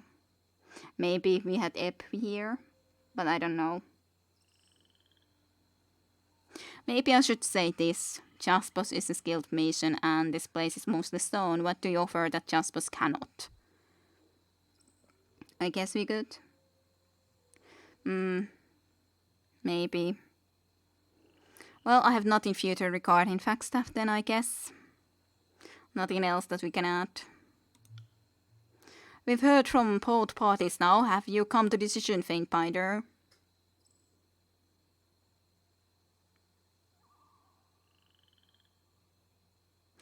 I will govern Bastion's wound myself. No, Reef Talon will be the goddamn leader. But that's kind of funny that I could even just say I am going to be the goddamn leader. Yeah, no, not gonna do that. No, not me. One of you can do that choice then in the future. Reef Talon will lead Bastion's wound. I do not plan to stay after all in here, no matter the power-hungry option, yeah. Reef Talon will lead Bastion's wound. The beast woman steps forward hesitatingly. Is Fatebinder certain Reef Talon's mystic strength brought great harm to human kit? Beast woman only wants to help wound tribe, must not bring harm again. She glances at the bats of her hands. I sure hope this is a wise decision. If we return to a den of sleepless, chances are we screwed up. The Beast Woman? Do you jest, Fatebinder? Or does this exploit some loophole in the Overlord's legal code? Well, otherwise it's me, Barrick, and I have other businesses to do. I definitely will not give the leadership to either Flagstaff or Jaspers. You have to be kidding with that. No way. I will lead them through the Skype online meetings. Yeah, totally. A choice after my own heart. Let the biggest, baddest, beastiest bitch run the whole fucking show. Well, that's a... Versus is at least excited. Yeah, that sounds like a true Tyranny, Caesar. If I may interject, I may say that Reef Talon has proven her capacity for leadership in the past. While I am certain all parties present have the interest in the wound of heart, I dare say the Beast Woman is uniquely positioned to shepherd us through these strange times.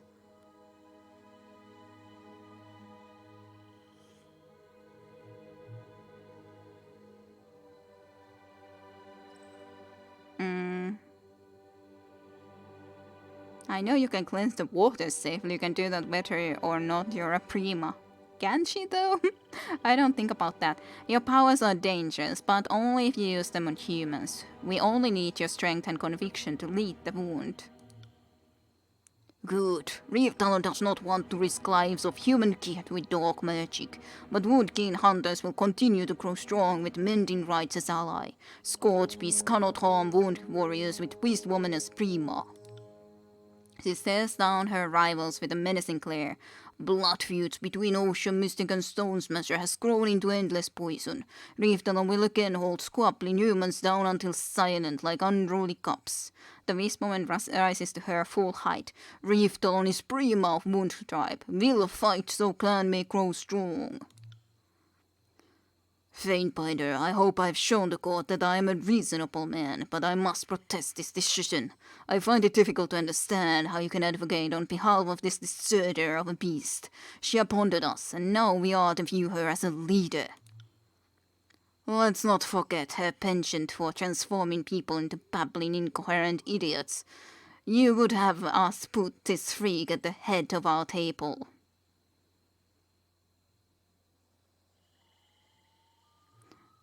Sure, let's say that I've chosen one of your own to lead. Don't test my charity.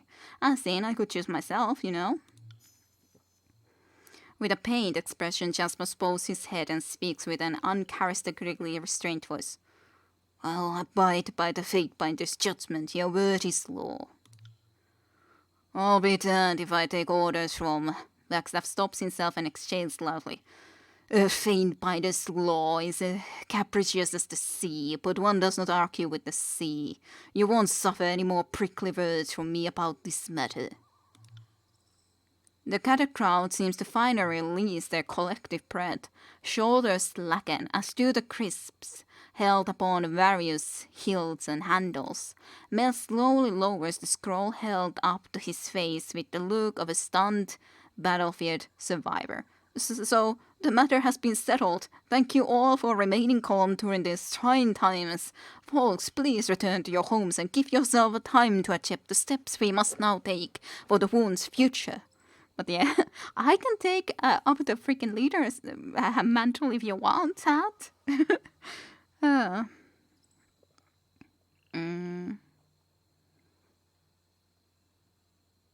Living it every day. Versus ecstatic for sure. You're not important enough to attend meetings. Lucky you, indeed.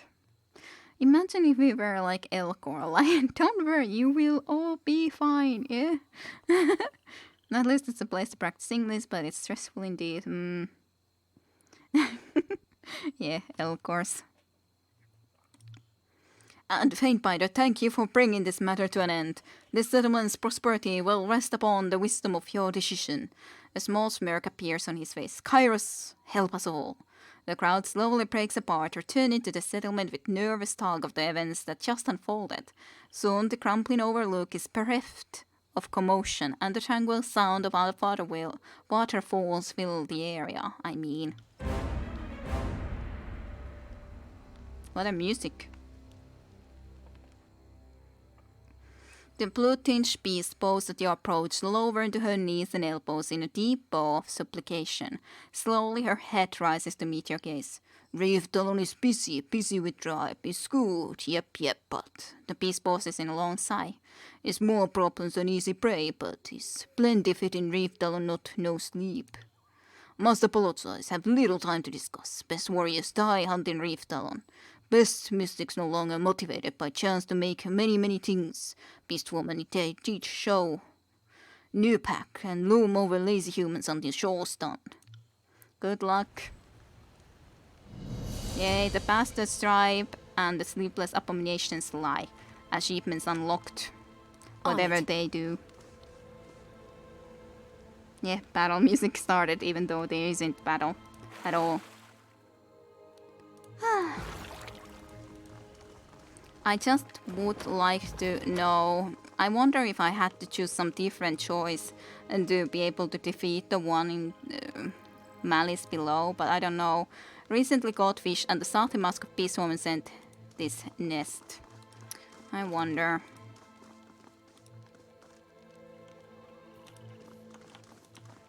Well, but she's definitely the best possible leader nonetheless, for certainty, that I'd say.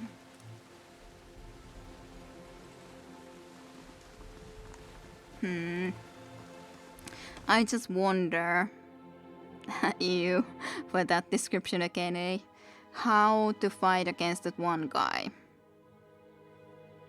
I would really like to be able to do it already, but I guess I have to be waiting for some other stuff. Maybe, mayhaps. God damn, the Sophia just stuck here.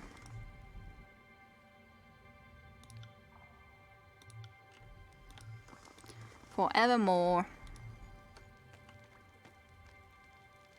Bones left alive definitely raises some questions, yeah. I wonder what I would need to do. I know that there was one location at least below nonetheless where it said that we don't have the right stone, as it is something that is just from another spire that we would require to be able to activate it. So it might be related to that, but on the other hand, it's not like I can be sure that that's the case. But otherwise we have visited every location. So, yeah.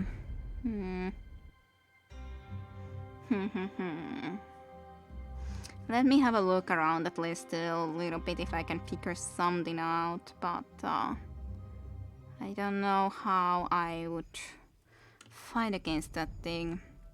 But yeah, this is this location.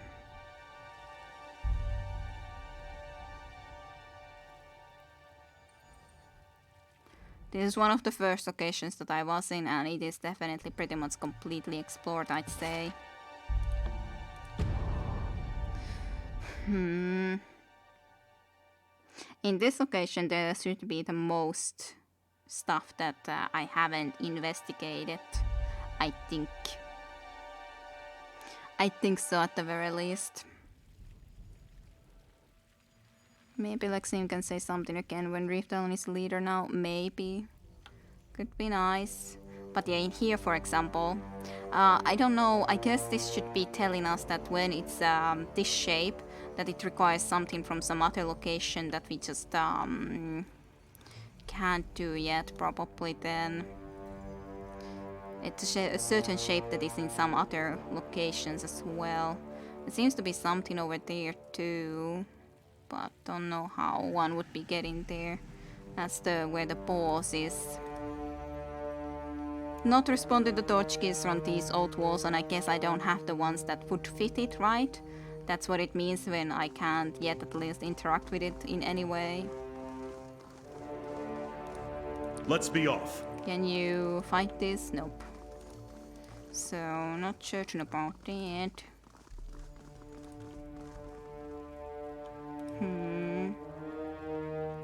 At least that's quick and easy to find always, that location, but... And then in here there was also, I guess, this one door that I haven't at least been able to interact with. Maybe now I have some stone in here that would be able to open this one though. Maybe.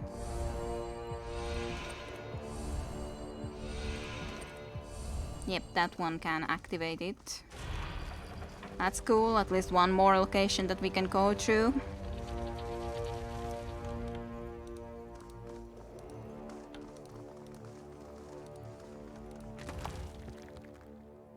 Peridot. Come at me, grave meat. Chase weapons to those, why not?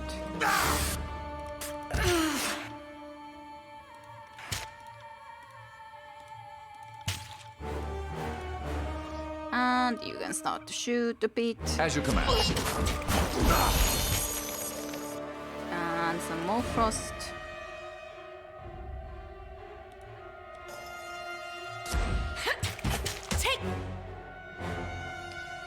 Heal. Consider it done. Right.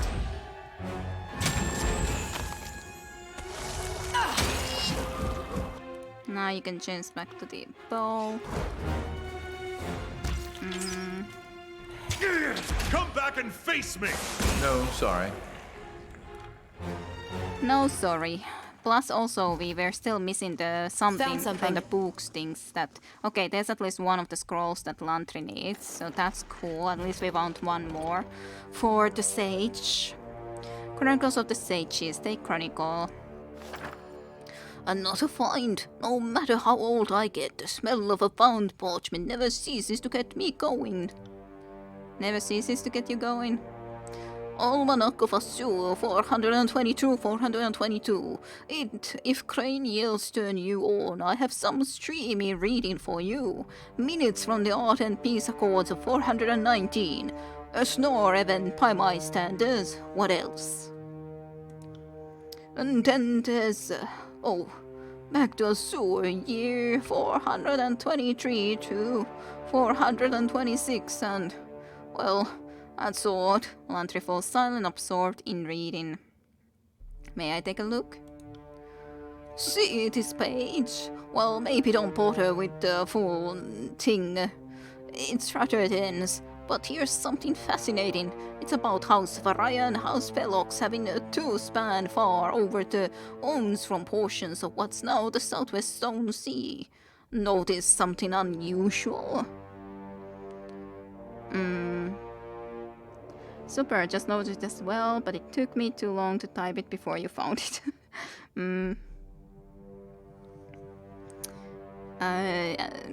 Why that face, small fry? What did I do?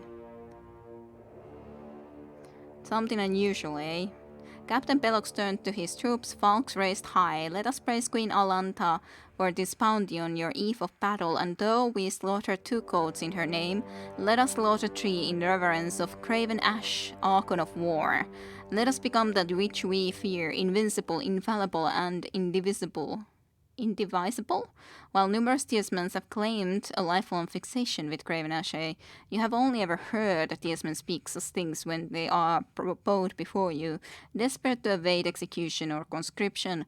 While it's possible that well-connected Tiesman knew of the Archons prior to the war, a noble invoking his name in pre-battle speech is highly improbable. Yeah.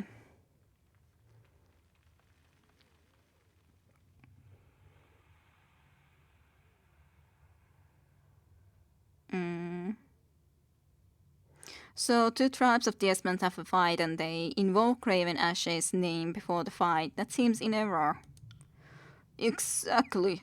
That feud happened by many accounts, but the way it's described here... Nonsense. It's not you, it's Lantry. He says some strange things sometimes. Tiesman's calling on Craven Ashe for favor before a battle. Come on now, that never would have happened. Some fools around here didn't even bother to learn the name of the fearsome general waiting across the Isthmus to invade.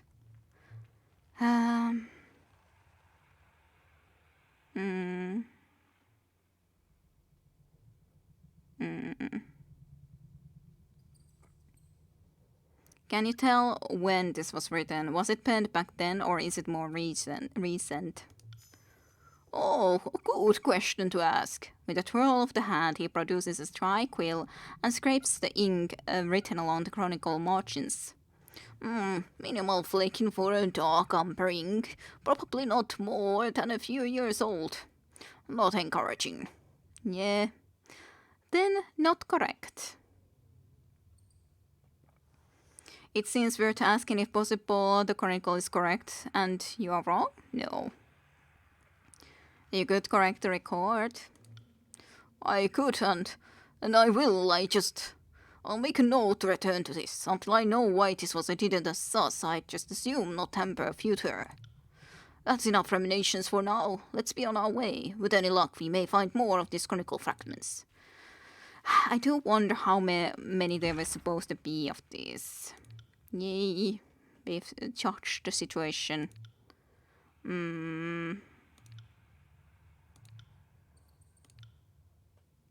Find the remaining chronicles.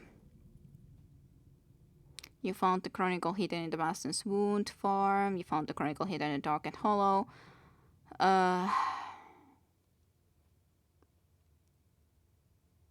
You found the chronicles hidden in the Abyss. But I assume there has to be quite a lot more than in like one of those locations that I've probably already otherwise pretty well comped through. There isn't, for example, that location where we were at pretty recently with this guys. He says some strange things, yeah, just as kid. I say things weirdly too, say weird things. From one time or another. Sometimes I say weird things, but not often apparently. Or not at least always. But yeah, guess I really would need to try to go and comp like exactly near the walls every spot in some of the areas so that I could actually find all of these goddamn fragments. Maybe I have to find all of them so that I can talk to her some more, and maybe that will somehow give me a possibility to do even this. I was thinking, is there not the same stuff going on anymore? But there is. Lullaby. On the other hand, Siren might have something to do, something more with that. Maybe her singing could wake up the lullaby. Would that be possible? She was talking about singing.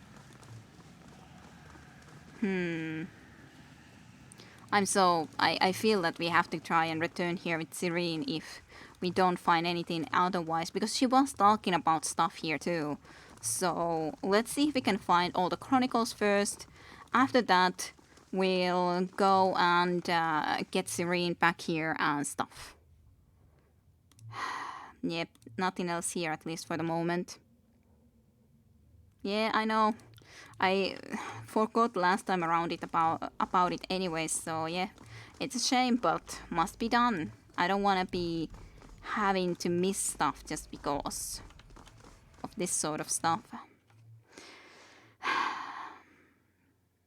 Serene is awesome. Serene. I like Serene, but yeah, we needed Lantry here too, so that's the problem. And I wanted to have goddamn Verse and Barik with me. So, that's the problem.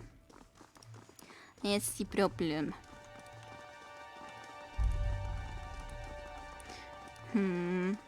Well, let's try to comb all the possible spots where there could be something at. Hey, that seems like glimmers, yep. What's this then, Lantry? Found another one. This should be enlightening. Lantry smiles victoriously as he hefts the fate deparchment tome. Leches, oh, so many leches. Did you know there was a three-fold increase in meat expenditure at the Citadel in 424? No wonder I don't recall that year. Let's see here. Syllabus, sulapi, plural. I suppose lessons plans are part of the historical record.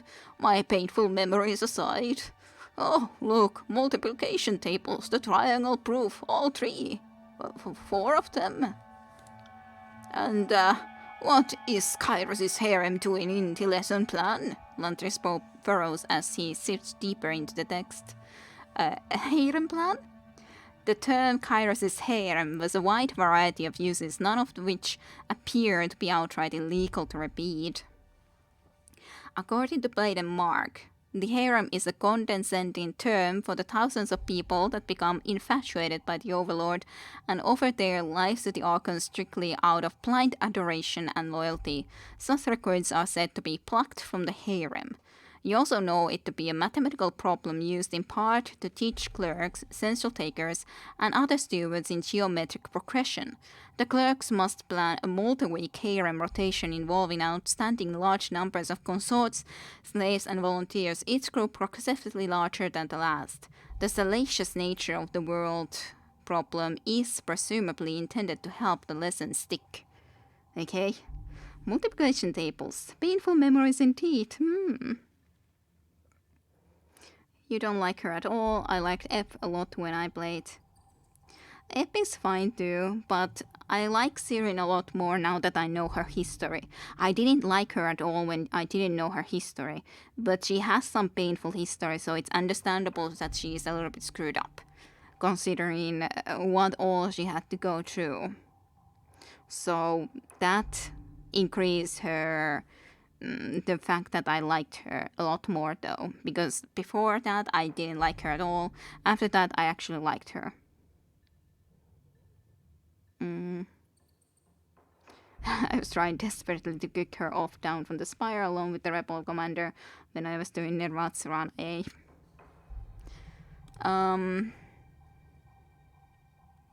Chiron's harem? It just became interesting. No.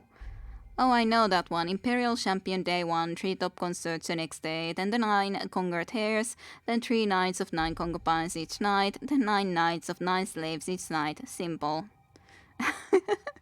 That's... I have no idea what we're talking about for sure. I know it so well. I know that one. Imperial Champion Day 1, okay? 3 top concerts the next day, okay? Then the 9 conquered hares. Then 3 nights of 9 concubines each night, then the 9 nights of 9 slaves each night. Simple. Yes, quite right. Assuming each glut of meats increased by 3, you have it right. This isn't how I recall it. I learned about the harem from the text I purchased back in 380 something. It was never part of our instructions at the school. I mean, most of us knew of the harem and would tell variations of it at parties, but it was never a pedagogical tool. I'm going to regret asking about triangle proofs. The way I learned it, Saints Primarchus formulated the 3 triangle proof decades before Kairos.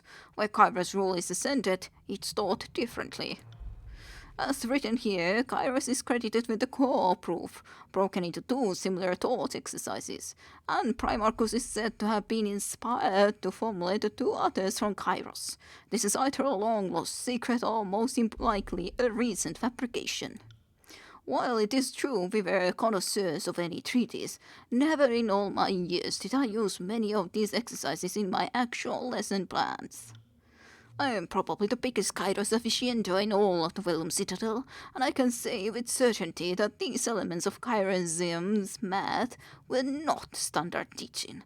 I see how minor this detail must seem, but it's a lie all the same.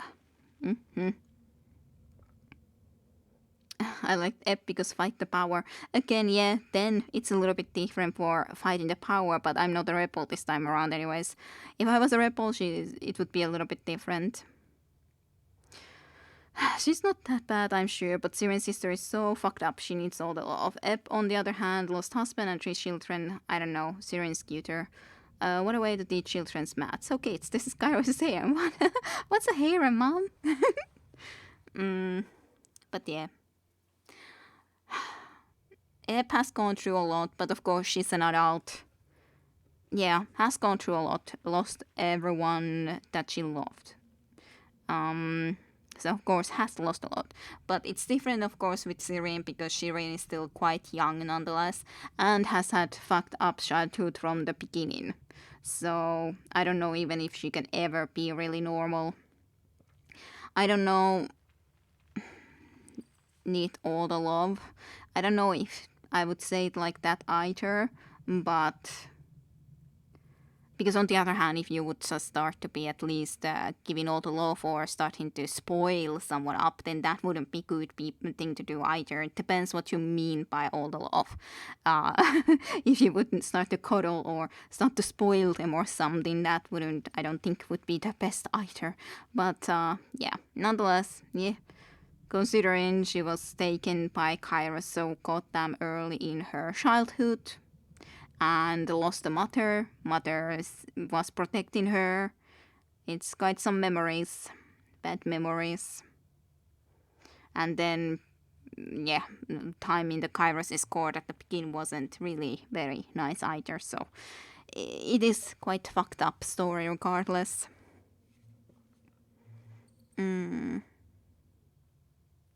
You could correct the record. I'm starting to think that's maybe for the best given what we have been seeing. Lantry raises the quill before thinking twice. But not here, maybe when we're back at the spire. With the various scrolls stuck about his bandolier, Lantry feigns collapse under the burden, then steadies his balance with a smile. We could continue scrounging the area, but considering the small mountain of parchment I'm carrying, I think we found all we're going to find. Lantry runs his hand across one of the numerous chronicle volumes found in your I search. think I'd like to hear what Lexime has to say about all of this. I was slow to accept it, but these changes are her doing. She owes me her reasoning. Probably so that at least part of the real text would be surviving, and she doesn't care if then some of them are changed to be more nice to the Kairos, so that for sure at least some of the real text will survive. That's my assumption.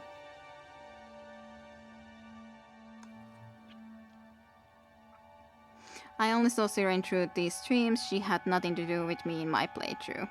Okay.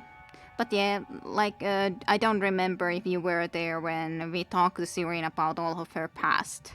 But I'm sure that you can understand, at least if you would be listening to all of that past, that, yeah, it's reasonable why. And all of that, why she's the way she is. Love is not spoiling. I was talking about bringing her along and actually listen to what she has to say. I doubt anyone listens to her before, not Kairos nor Nerat. Of course, I'm all about listening to her. I'm totally fine with that. But again, one can't be just sure.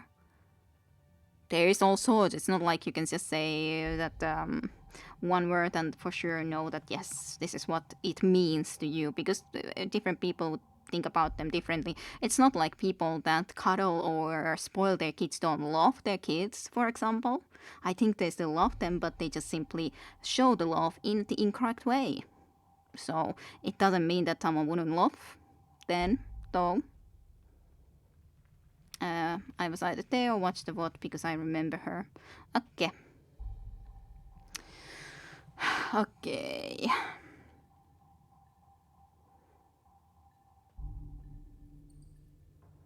I probably can. I think I can tell you what she'll say. The old sage stares at you expectantly.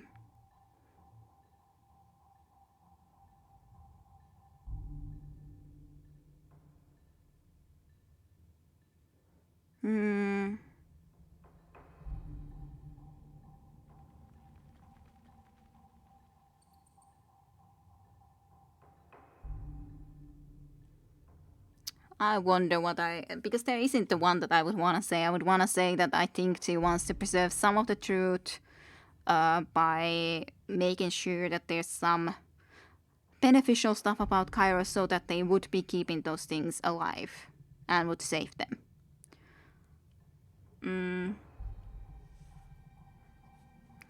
Maybe. I don't know if I would want to say the number one.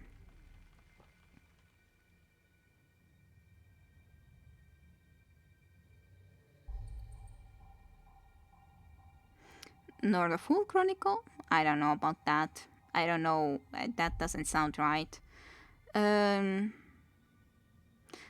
could think that, sure, but probably not. At least in her current state. No.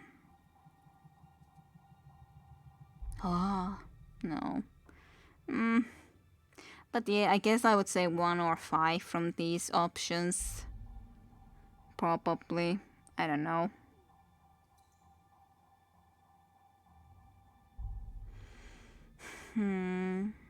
But she did talk about something like this before, I think. So I guess I guess we can say that. But there isn't the answer I would like to say.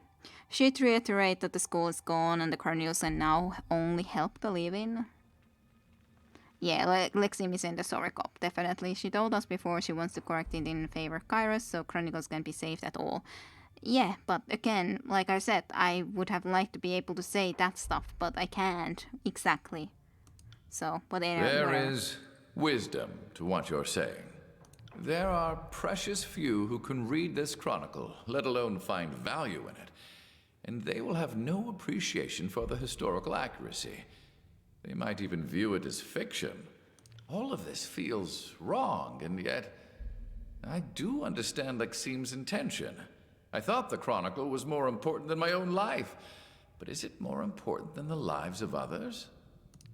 Now, where were we? Ah, yes. Ever onward. I got Let's it. see about going and talking to Lexim, though. But hey, at least we found all of the chronicles. Now we can go and take Lantry away, and we'll bring Tyranny into here and see if there's anything there.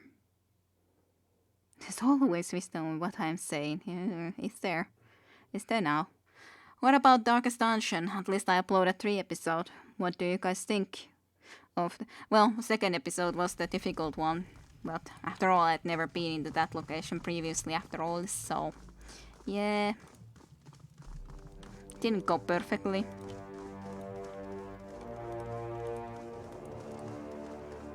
Okay, let me talk to you, Lexim. I have the text you wanted me to gather. Thank you, Faint Pinder. She bows deeply, her face turning red as she looks towards Lantry. She knows she has changed some texts after all. You haven't finished the 3rd one yet, eh? How could you? That's okay, of course. But the 2nd one at the very least. Lies, and the worst kind too. Falsity is strewn about the bed of facts. Grains of poison in the rice. You aren't wrong, dear Lantry, but certainly you must understand my end game. What purpose does the Chronicle serve now? Is it reference? Joyous reading. I may have made a few edits, but I've created something that might save lives.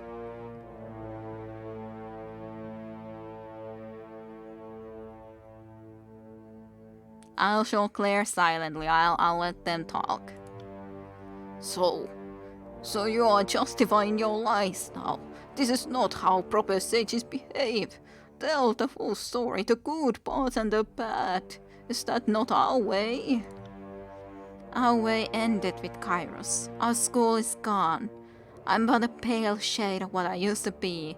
All that we can do with our record is maybe, just maybe, save some lives. If just one person was saved because Tuno's court had some records of tinsmen showing fealty to Kairos before this war came to pass, what if we saved lives? You would squander every prior act of academic discipline that came before you on this chance of exonerating someone. I am sad I live to see it stay. 1 minute pizza video, I'm liking it so far though. Well, that's good to hear. I saw second one, but noticing third half an hour before the stream. Sorry, but you still didn't watch 1 minute pizza video, so we are even. Fine enough. So Lexim is the cop of the apocalypse. Yeah. Cop of the apocalypse.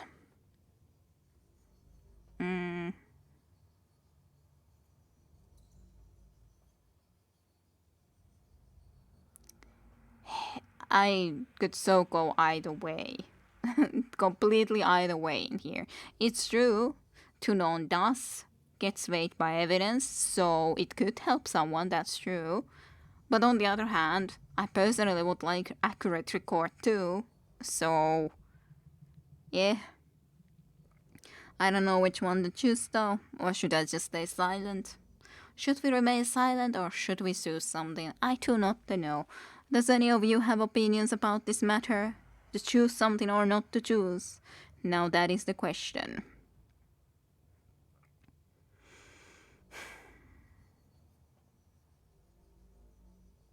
I don't know. I don't know which way I would want to go. I really don't know. Down with the propaganda, as in go down with it, as in that's a good option to go with, or not. Fight the power.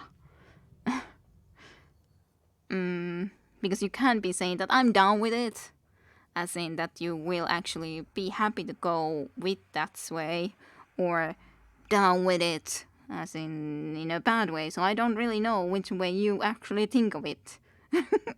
Kire, I'm still alive in third episode, depending if you recorded it before or after I success to take Beast Woman in a party. Do you want the right answer or the real answer? But of course, I also have other people joining us, so I don't think you're actually fighting in the third episode. So yes, I would say that you're alive as a result, because it's not like I all the time take the same people. I was able to at least get Saten Tenho to join us at 2 in the second stream end, I think. So I'm definitely taking her. And yeah, I don't think I took you into battle in that episode. Down with it, as in bring it down. Yeah, that's the problem, nonetheless. That I assumed that you meant that, but on the other hand, you could so also, in my opinion, say that you're down with it, as in that, yeah, you would like it. I think. Let's go with propaganda, eh? But you're wanting to go with propaganda, and then Small Fry wants to bring the propaganda down. So that doesn't work out. That's like one vote against one vote. So that doesn't help me in the way anyway in this decision making. I guess that means that I should remain silent, because that was also kind of tempting to me, because I don't know which one I would want to choose. Maybe it's better that they can argue this through and I won't be getting involved. So remain silent. But why cling to truths that will bury us? If we are perceived as laughable but honest, let us use our reputation for honesty to save whomever we can.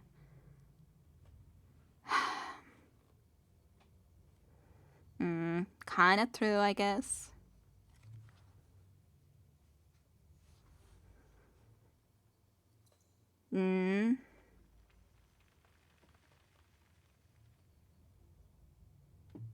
Sure, but this is not the answer that I would say though. Sare, tiebreaker or not? I've already sometime put Sare into that position of being the tiebreaker. Vissenekko could have been it. I'm sure that Vissenekko could better come and say. But Satendenu doesn't always like to be put into the spot. As in, hey, you gotta decide.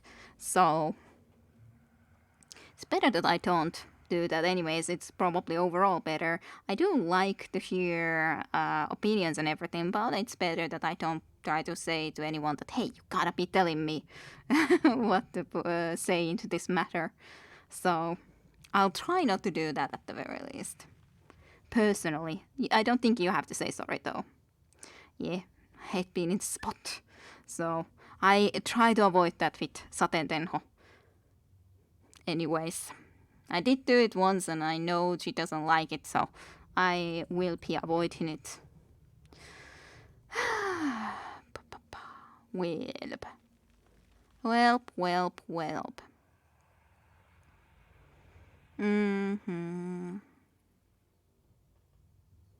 I guess I should rather, I don't know, what do I want to say? I don't want to say that. Yeah, I know. And I would say that you wouldn't indeed need to be saying sorry either. But I'm serious. I'm a serious person sometimes. Well, depends on the situations, of course. Depends.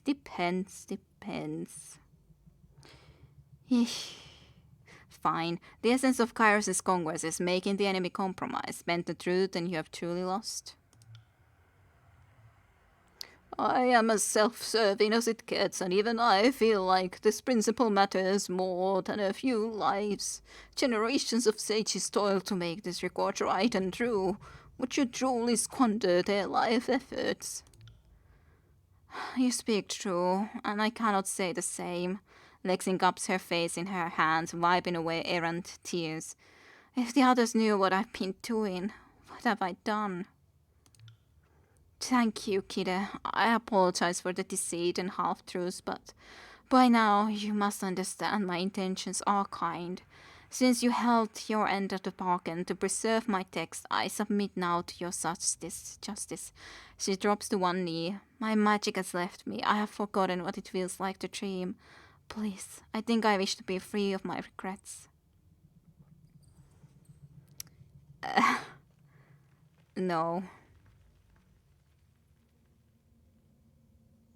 Your sentence is to keep living and learn more of your sleepless condition. Perhaps you could have helped others.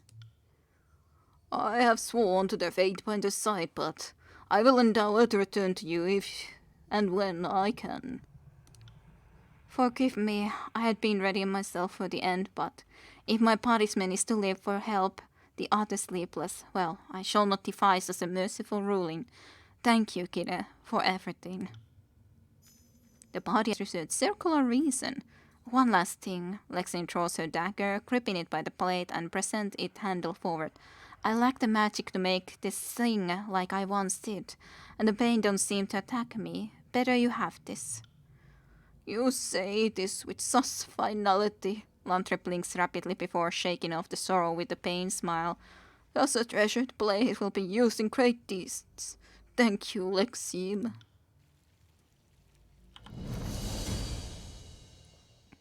Where did Sasa Blade go? Where? Did this? No. Did it come into here? Yeah, this is circular reason. So let me see about the circular reason. One-handed and thrown weapon, so I probably should give it to Lantry indeed. Accuracy plus 19. Damage 3 points stolen from random attribute. Seems to be a special one. Ethereal Drain. Rebounding blade. Drawing on the ancient max's suffuse in this dagger, Circle of Reason passes effortlessly through the wielder's enemies only to return to the user by the same path, and potentially through the same enemies. The damage inflicted by this power scales with Circle of Reason's renown. This well-balanced drawing knife has the remarkable property of returning to its drawer, an enchantment that could lead to fatal accidents if one is expected the usual behavior for hurled objects. The blade has passed through 200 years of sages, yet no definite story of its origin exists. Many of the stories tell of a long-lost lover's tragic vengeance, and most success displayed came from the old walls in lands afar. Landry finds most of these tales ludicrous and insists the blade was someone's ill-conceived attempt at suicide or a gag gift to a beloved rival. After all, the blade is perfectly accurate in its ability to reach the person who threw it, and not perfectly accurate in its ability to hit other people. Funny. 3 points stolen from a random attribute for a short duration. Sure. Sounds like a cool weapon for you.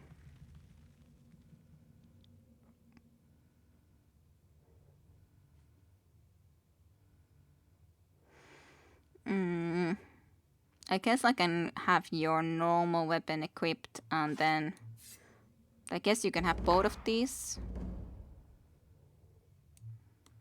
Oops, I broke it! Oh, just kidding. That would be weird if you managed to break it just like that. There, you can have both of them. Looks cool. An ethereal blade.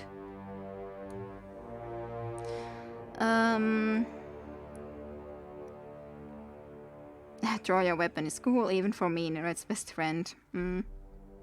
Darn, on the spot death sentence, yeah. But I would say it's come to see what the options does. Yeah, well, maybe you have to go and blade yourself, Caesar. Get the DLC. It's too bad we're not fighting any crazy supercomputers or anything. If Fallout 3 is anything to go by, it would one hit kill them. Probably. I need to have a look into all of these, because these all seem to be kinda great too. What the heck sort of weapon you are, Penumbra? Plus 10 parry for each engaging enemy. That seems good for him. On weapon crit, range 1 meter. Shadow's treachery. The primordial blade Penumbra turns its victims' shadows against them, wrapping in their own darkness and weakening them to the sword's ephemeral edge. The time the targets remain afflicted by this power scales with Penumbra's renown. Your shadow flickers erratically in the violent light emitted by this viciously sharp bronze blade, fluctuating between conversing about the weapon's length and stretching as if trying to escape its presence. No legend sins of this weapon, yet it bristles with sorcerous energies. The sharpened alloy edge seems insufficient to contain. Perhaps the craftsman person responsible for this sword used techniques long lost to modern smiths, infusing it with a power that may be older than the Archons, the Overlord, or even the old worlds you discovered it in. Huh.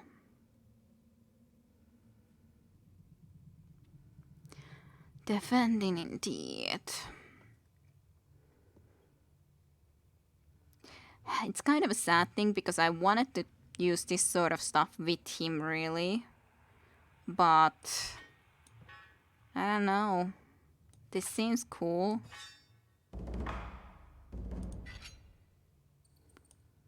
It does seem cool. Plus the quite a lot of parry from it would be very nice. Let's just... But this would give crushing damage, which is cool. So... Well, then at least I would definitely have to, basically, which would require a shield of some type.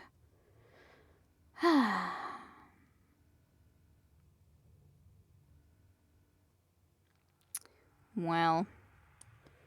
I don't know. Artifacts are good, okay? Referring to the Silkra reason. Yeah, that would seem good against computers for sure. Then this is sterile salad. Immunity to poison and degenerating.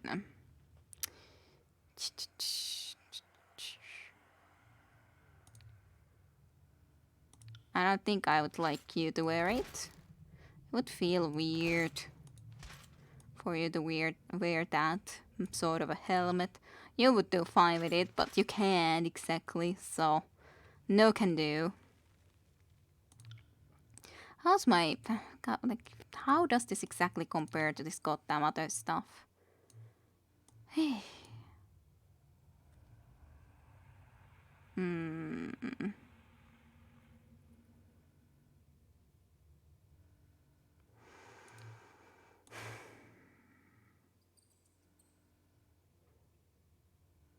Grey Fleet. This was...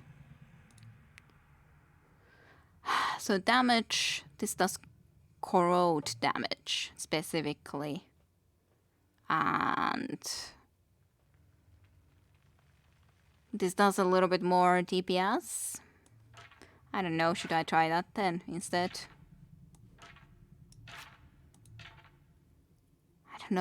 I don't know what to do. I have way too much stuff to do.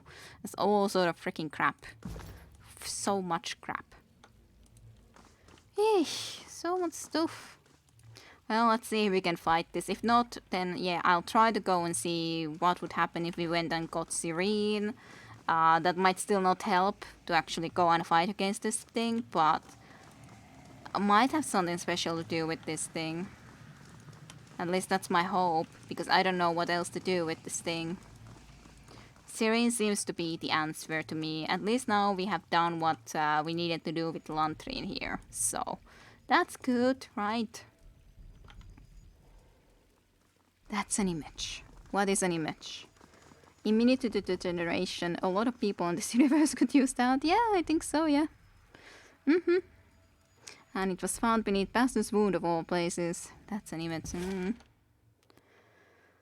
Okay, world map.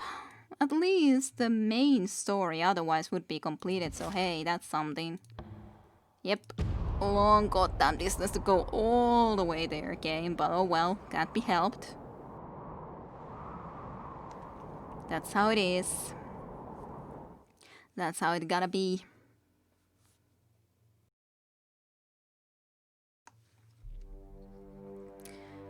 Hey. Athletic skills can be used to intimidate characters in conversations, did you know? It can do such a thing. I wonder if I can craft some nice artifact new in the forge on the other hand. Research items completed, but what sort of a research have you done? Show him ancient parchment. I found this in the depths of the old walls.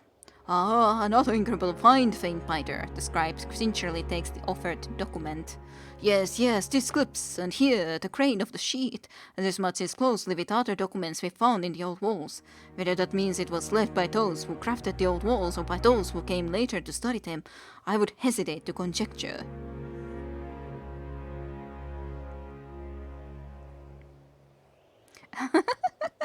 That isn't so goddamn blatantly obvious, but I'm not a meanie, so that's interesting, but can you tell me what it means? No one can simply decipher text found in the old walls. At best, few learned scribes can interpret the writings left in those depths to uncover lots aspects of sigils, even the required time and effort. Even that requires.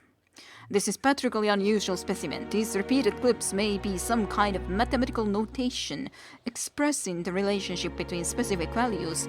Think of fractions of a whole, for instance. Yet they seem simply listed rather than part of any equation, and at regular intervals as well. Okay. Fascinating. Please continue. Wow. Favor with the Sage's Guild. It is fascinating. I'm gladdened by your appreciation. And we traveled 30 days and 30 nights so that we might bring the lady with the pretty voice to sing before the lullaby. Yeah, totally. Pretty lady. Don't put words in my mouth, Caesar. Beauty is in the eye of the beholder anyway, so, you know. You gotta go and hunt the beholder's eye. He does only have one eye anyway, so... Comes into mind the beholders from Baldur's Gate 2. At least one big eye. You plan to swear to displease Nerat. Is that so? Who cares, though? Who cares? While there remains every possibility that this is some manner of ritual or mathematical proof, perhaps something even more mundane, such as a record of accounting or receipt. What the document most reminds me of is the notation utilized to record music.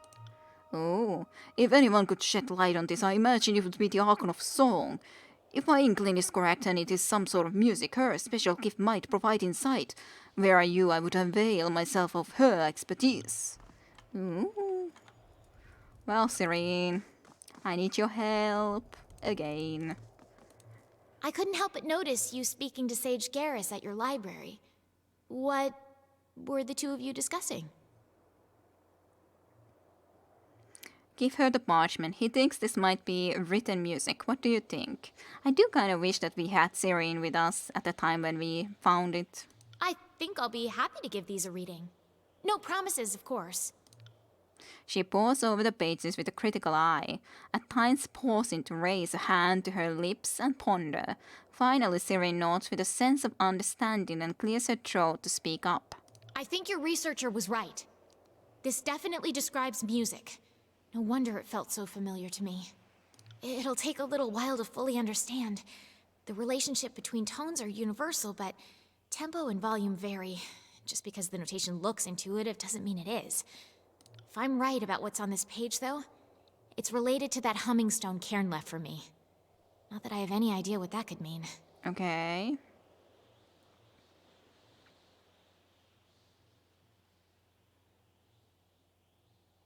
Maybe the previous Archon of Stone wrote the parchment? Or some musty old dirt mystic, like an ancient earthshaker. Whatever the truth, interpreting this may help me better understand my abilities. She fails to hide a mischievous scream. Destroy the notes.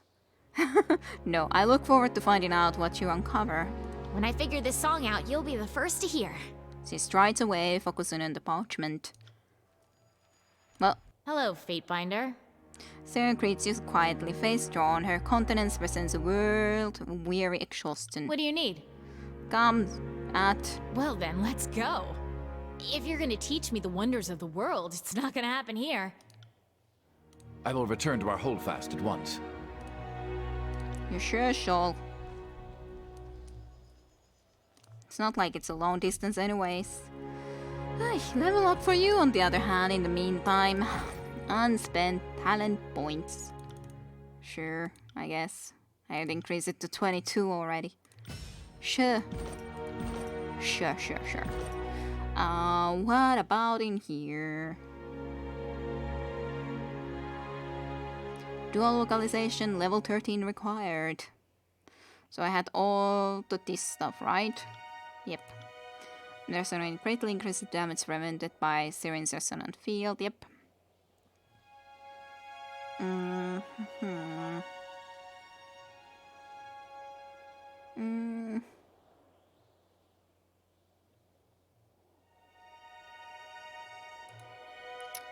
Starting Pret's passive.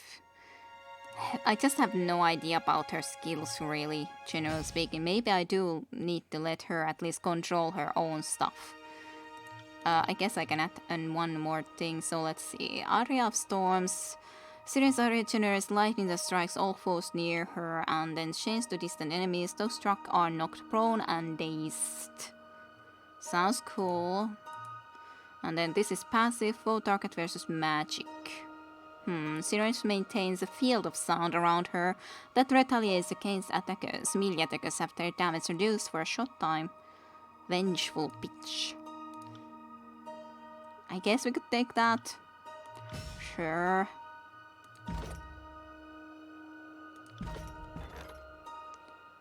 So much stuff.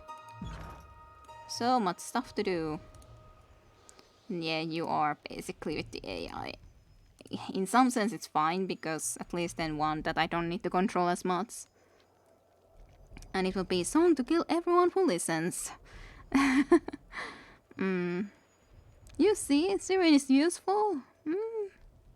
I always think about the spectator when it comes to the beholders in Baldur's Gate 2. That guy was great.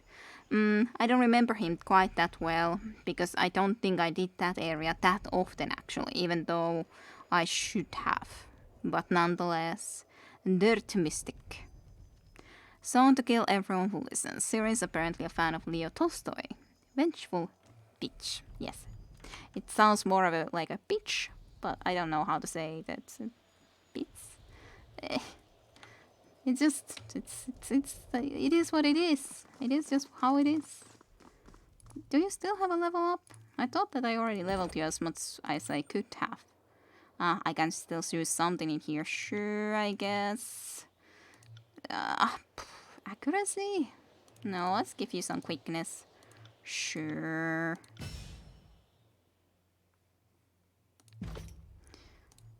Lantry. One moment, my friend. Just let me finish this thought. Okay, doesn't seem that there's anything right now more that I need to talk with her. Or him, I mean.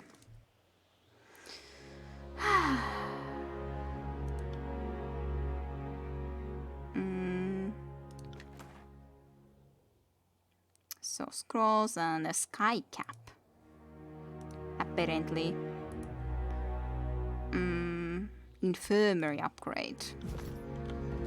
Okay. Let's have a quick rest here at least first. Why not? I can't tell the difference when you say it. To be fair though, vengeful pitch makes more sense. Pitch or pitch, but I don't know. It's difficult for me to say properly. Problem is Finnish P is very close in how it's set to be. Yeah, it's basically the same here. I heard once Finns doesn't distinguish between sounds P and B. Yeah, it's supposed to be softer, I guess, but because they're, like I said before at some point, that banani, and that's how it's said, banana is banani, and that's how I'm used to saying it, and it doesn't really sound different. It's more about, okay, it sounds, you know what I'm talking about, basically because of the sentence we're talking about, that, okay, her voice has a higher pitch, so it sounds a bit, or you know that what I mean in that sentence, but yeah.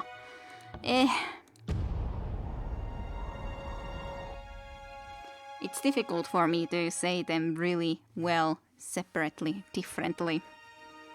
It's definitely not that easy. Definitely not. On it.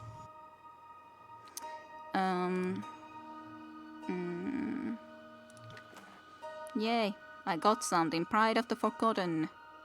And then lots of stuff like that. I guess I should have visited here earlier, but I kind of thought that I didn't get anything or weren't doing anything, but I guess I was. After all, there's a Pride of the Forgotten for you. And then I got Ignots. So Pride of the Forgotten was the minus 50% all damage taken while health below 35%, which is pretty cool. What a surprise that only Barrick can equip this. So I guess now I can at least have 2 of these shields, really good shields on both hands. Increased movement speed, but then taken while health below 35% is pretty good, damn good.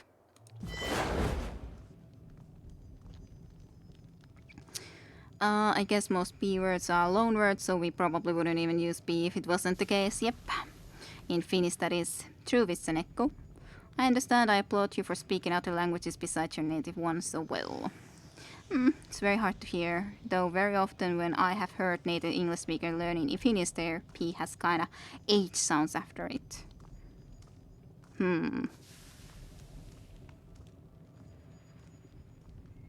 I don't know how to imagine it in my mind. But yeah.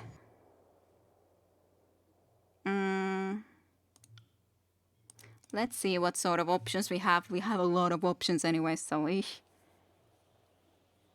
yeah, I can hear that now that you mention it.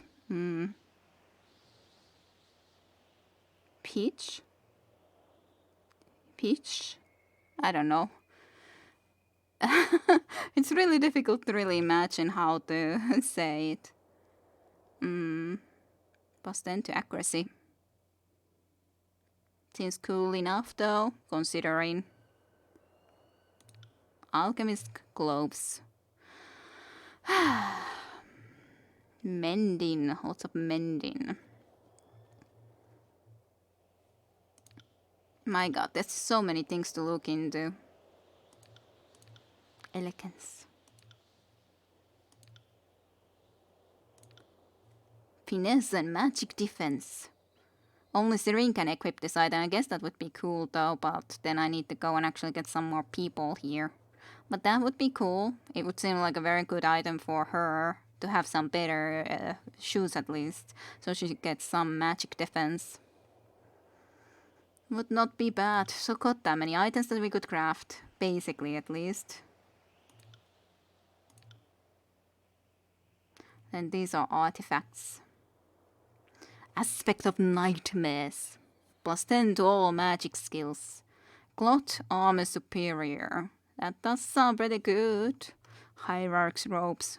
Would I change then my, finally, my original stuff into this? Maybe.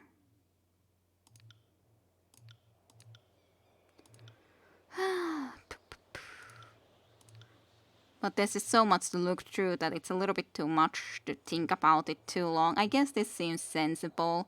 So, the artifact Hierarch's Robes. The Forgebound initially conceived of the Hierarch's Robes as a means of protecting their smiths from the dangers of conjured flame. Weaving together fragments of cloth from disparate made skills produce a result altogether more useful than they could have imagined. A protective garment that combines the tolerances of otherwise distinct arcane traditions. Robes like these were similarly assembled by Ponto, the Agglomerate, a resentful mage who had been rejected by most of the major guilds and thought himself superior to the arcane establishment. He set off into the wilderness with the aim of founding his own course of study, and was not seen for many years. He later reappeared while breaking into the chambers of the Mage Guild elders, cutting at their robes and murdering those who caught him in the frenzied act. The legalities of his research were put into question. Some argued that the right of magician's folly protected the Ponto from punishment, but Kairos' peace was also to be upheld. In the end, the coterie of apprentices from disparate guilds assembled at Ponto's last known hiding spot and accidentally bombarded it with arcane force, within their rights destroying all but the few ragged strips of clothes. I do like that. Aspect of Nightmares. Draw forth the form of a horrifying mask of energy. All enemies within the cone become terrified. Duration of the terrified affliction scales with the Hierarch's Robe's renown. But we would then need some more people into this place at least.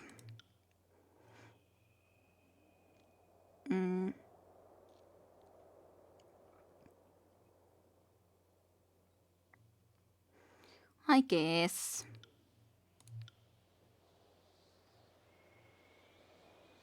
Unique weapons. Sure, I'll hire both of those guys. Now then, forge something for me, mayhaps. Forge. Let's go and quickly see about starting some other project then here. Then I'll come back there just to at least meet those couple of people that I hired. Suomalainens. There's no need to be S there, but suomalainen, suomalaiset, rather, if you want to have multiple Finnish people. Suomalaiset. The Hierarch's Robes sound pretty good. I thought so at least, yeah.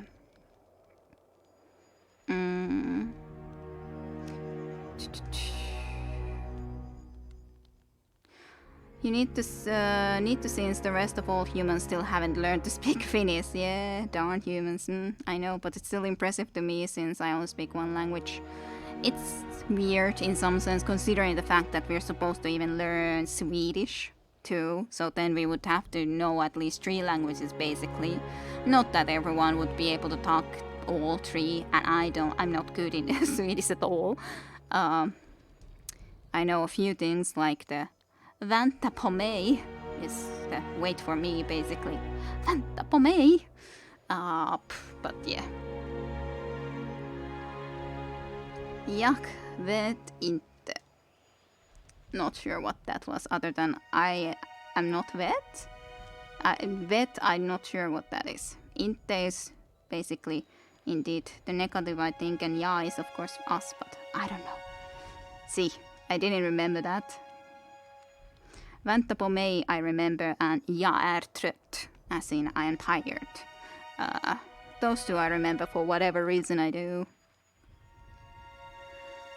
I am not vet. Yeah, vet, because that just reminded me of the vet word rather than something else. So I know that that's the don't word, the inte, and I know jag, but then I didn't remember at all the vet. What would that mean in there? No recollection. Of course, then the I love you is jag älskar dig. But yeah, close enough, or not really, but eh. Yeah, well, I know 2 words from that, so it doesn't really help much. You will actually find that I am dry. I don't know any plural forms of Finnish words, so I'm just adding English S and hope people would understand. Yeah, well, your Swedish has really gone to dogskide. Well, it never has been good. I always got from the scale of 4 to 10, I always got 5 or something from my Swedish skills. I barely got through my Swedish. So it's not great at all. I really don't remember a goddamn thing about it other than the few sentences like I said. So yeah, it's not good. This is the most Swedish I've heard in many years. Yeah, but I still have to go through the freaking Swedish classes for my stupid nurse degree, so that's the great stuff. I still need to somehow get through that portion. At some point next autumn I have to at least go through it, so it's like, yay! I don't remember any of it, so I would really just have to go to the books and try to remember and learn the goddamn Swedish. Even though I would rather learn German or something, but no. The only Swedish I've heard is the Swedish chef from the Muppets, which is none at all. Well, now you heard at least 4 sentences. Jag vet inte. Jag älskar dig. Vänta på mig. And jag är trött. Putting a little bit Swedish accent into it. Slight Swedish accent. And ström is stream. That I know because my surname happens to have ström in it. So I know it comes from the stream word. I should know it when I goddamn have more of a Swedish almost surname, but no, I don't know any Swedish. But my father didn't learn Swedish, so he never talked Swedish to me. His father talked Swedish only almost and hardly talked any Finnish, but that doesn't help me much. Even though my grandfather apparently would have almost only talked Swedish, but that doesn't help me. He's not here, he's never met me even. Maybe I'll sing a little song. I'll call it, Why Are We Still Here? Yeah. That's my question too. Why? Why? I have no idea how I got an M, the Swedish, from a articulation examination. Do you guys travel any other than Finland northern countries from the time to time? Of course we do. What? Language skills don't come with blood? Silliness, yes. Well, that would mean that a lot of people from the USA should definitely know some other language too. And some multiple. Very multiple. Oh, so your family is from Sweden. Well, I wouldn't say that. My mother definitely ain't. And from what I know, at 1700 something, 2 brothers traveled from Sweden or from German through Sweden to Finland, and they took upon the name that I have as a surname. So that happened at the 1700 something. So that's a long time ago, nonetheless. Not very recent. And it's just one part of my family. My other family is completely from here. Apparently I also have, from what my brother was doing some DNA tests, I have one grandmother or grand-grandmother or something. Nonetheless, more recent years, that is then from the really far up north Lapland areas, as in more of a Sami, one of the people from there that moved into more southern Finland and is then one of my also relatives. That's why I have slight DNA from there too. So that's probably more reason at the very least.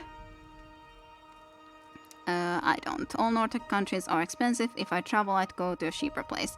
Yeah, I don't travel. I haven't. I've been to Sweden, but I was there when we went with school for football or soccer, if I should say it, so that everyone knows for sure what I'm talking about, even though it's football, really. But soccer, regardless, competition, friendly competition between a few cities back in the day when I was a teenager, when I actually played that game still. So that's the only time when I was in Sweden, never visited in Norway. Then I have been to Greece, as in the island of Rhodos. In Finnish, at least I would say it like that. Then I've been to Turkey, then I've been to Italy multiple times. Then I've been to the Canary Islands, specifically. Those places I've been mostly to other places than just in Finland. Yeah, you would know a ton of languages. I'm an Euromat. I've been to Norway once, to Sweden multiple times, but last time was long ago now. And of course Estonia. Estonia I've been multiple times too. My bloodline supposedly goes to Norwegian royalty and Estonian pirates. The latter probably has more mixed blood. Probably. 1,700 something. Couple of hundred less than we would be able to play as your family in Crusader Kings. True. But, yeah. Something like that nonetheless. But of course, my surname from my father is from that direction regardless. And still, my grandfather did after all speak Swedish. It's just that he married at least a woman that spoke basically just Finnish. And yeah, then they also moved into an area where Finnish was the main language, and thus my father never actually learned Swedish at all, even so.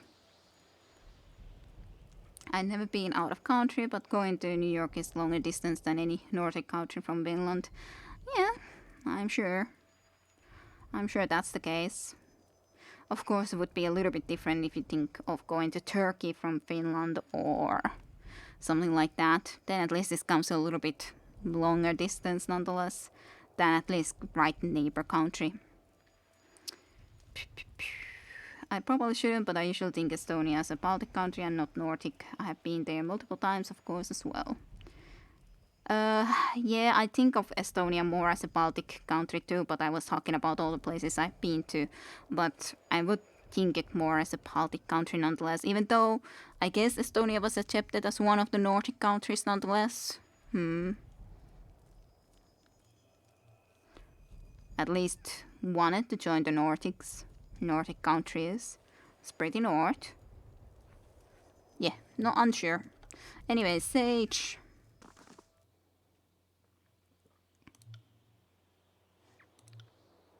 Sure. Why not? Reserves me more stuffs. New York is about 3-day drive from where I live, so yeah, Turkey would be much longer. Yeah, I haven't of course been driving to Turkey, I've used a plane, so then it's like, I wonder how long it would actually take to drive there. I have no idea, really.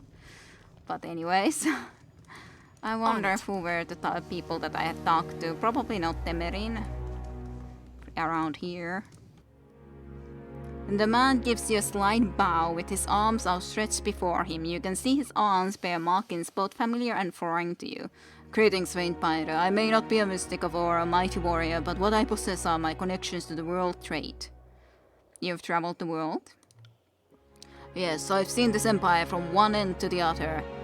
It would seem that my travels always take me to the very heart of Kairos' conquest. He crosses his arms and looks off beyond the spire.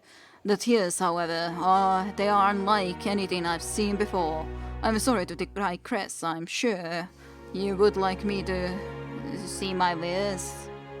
What's so different about the tears? He sits from foot to foot nervously. I'm sure you wouldn't want to hear me, a mere apprentice watchbound, go on about unimportant matters, Fatebinder. Please let me be of service to you. Fine. Ravager. How ravaging. Duskclaw. Night Thunder. All damage increased by 20% at night. Cool enough. It's some stuff. Some stuffs. Rakus. The man shuffles back further towards the wall behind him, avoiding as much eye contact with the horizon as possible. Faintbinder. The man nods to you, but his eyes continually dart to the horizon behind you as he speaks. I appreciate the opportunity to serve you. I just never imagined that, he gulps. Society would be involved. Show me what you have for sale. Ha, sage boots. Boots of the sages. Boots of the ages. Sages ropes. No point of getting that, at least when I'm getting the goddamn artifact next. However long it will take to actually craft it. Short. Plus 10 armor fire stolen.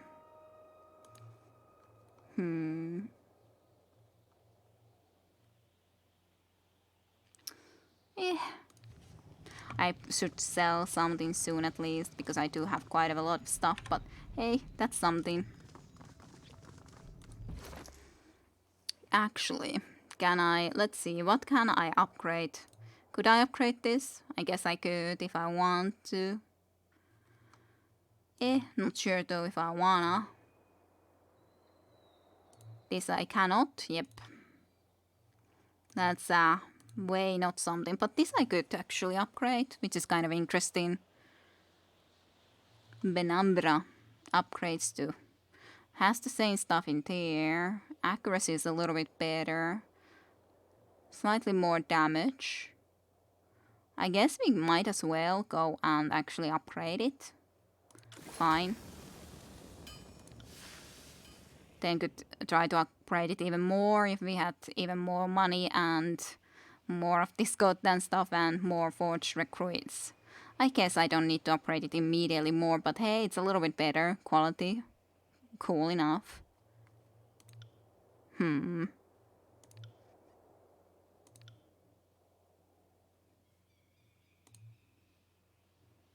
So much stuff that could basically try to go and upgrade. All my hoots. Piglet needed to be upgraded so much. Cat cannot be upgraded, how sad. What if I wanted to upgrade the cat? Bind in Shadows could be upgraded. I'm not sure even if it's really that important, but it could be upgraded. Yeah, I guess that's good enough, though. How much did this require other than the recruits? I guess I could do that again, but let's not do even more right away. That's enough. You can get your car on a ferry to Tallinn, yes, in Estonia. Tallinna city, nonetheless.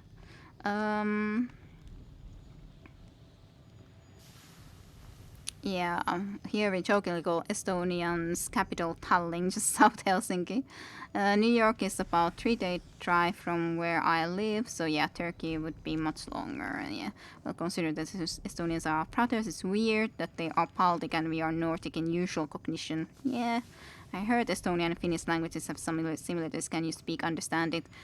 Some words, but usually it's very confusing. As in, for example, maasika is in Finnish like wild boar, and in there I think it was strawberry, which for us is mansikka. So maasika, mansikka, it's kind of similar. On the other hand, they usually don't use as much I letters at the end, so their pilvi is just pilv without the I at the end. So both mean cloud. And then of course hallitus is especially great because for them I think it was mold, when for us hallitus is government. So hey, it does make sense though that the government would be pretty moldy. So makes sense. So I know some words, but could understand something, but on the other hand could also get very confusing with some words that are exactly the same or almost the same, but then they mean completely different thing. So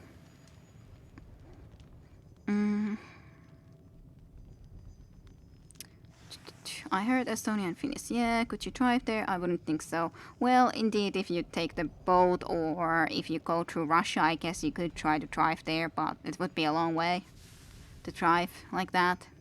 If we would want to drive to Tallinn, we would have to go through Russia, and that means visa, yeah. Those weapons called Ravager in Baldur's Gate 2. It was ridiculously OP.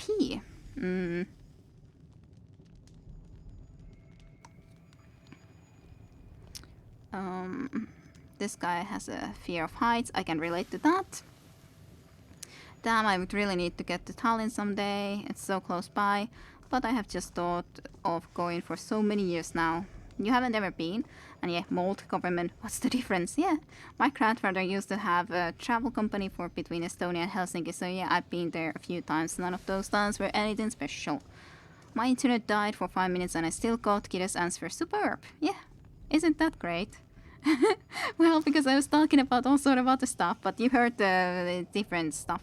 I don't know if you heard all of the different stuff that I said about Estonian Finnish languages, but yeah. Government, mold, the same thing, right? Hallitus, yeah. So yeah. I've been multiple times, but I want to go again. Not alone though. Yeah, it would be nice to go and visit in Tallinn again after a long time. It's been ages since I was last time. Okay. Let's see if there would be any sense to go back into this place. Yeah, I think all the way over there.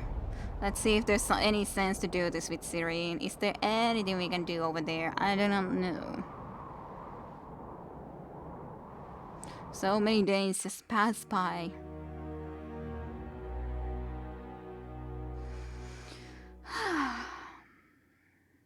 At least we finally would be almost done with this goddamn DLC location, so woohoo, we can continue onwards from here. The glorious destinies and all that.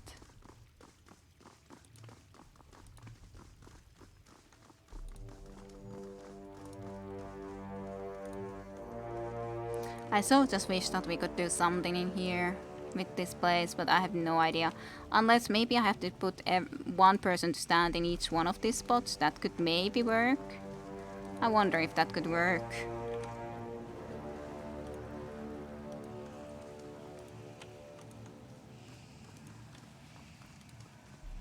Do I really need to?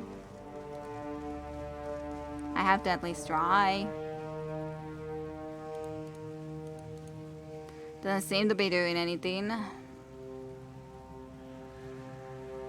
Can I sing?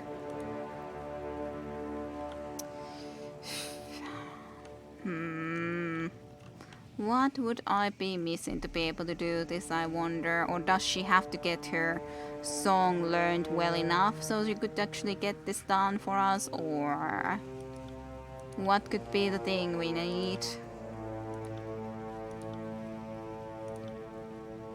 Do I look like I want to? Yeah, you do. I got it.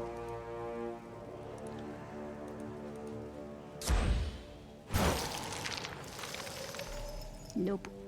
Somehow there's an icicle, but it didn't reach this thing. Aita. I just think that Estonian word for thank you, Aita, is endlessly funny as a thing. Yep, that's funny. Aita.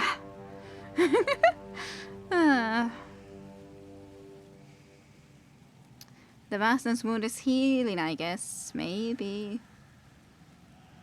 My parents' place has no internet because some thief stole all the cables from the roof, so I'm lucky it's just 5 minutes. That's something. That is funny, sorry. I forgot about that one. Aita. Sorry, I can't. I really would love to know Can't how do how to try to fight against this guy. It's weird how I feel that I run so fast here. Why do I run so fast? They don't run that fast. They're a lot slower. Why do I run so goddamn fast? Where did I get this skill to run this fast? I'm like a freaking Will do. maniac. How can I be so You got fast? No one else is that I'll fast. do it right away. How is... Let's have it then. How? I'm a Fatebinder who runs circles around every enemy. God darn. Gotta have some item that gives me a huge amount of speed. Any ideas, people? What do you think we can... How can we fight against this thing?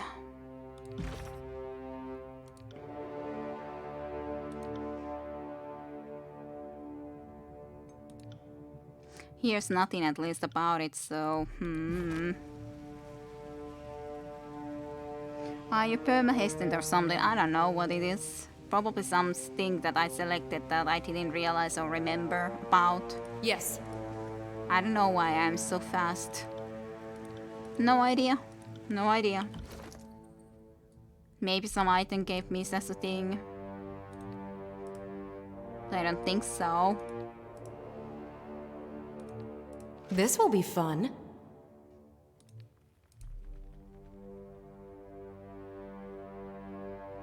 I got someone big.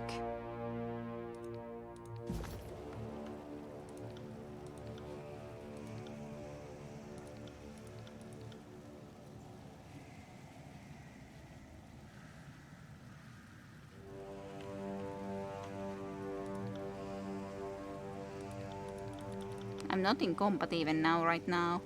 But I guess that's why I can't get it. Beware of the witch and speak. I don't understand what that's supposed to even do. I don't get it. And I don't know how to fight this goddamn thing. I wish that I could fight it and get rid of it. You can fight like a rogue and run like a leopard, but you can never be better than a commander shepherd. I wish I knew how to do anything with this thing.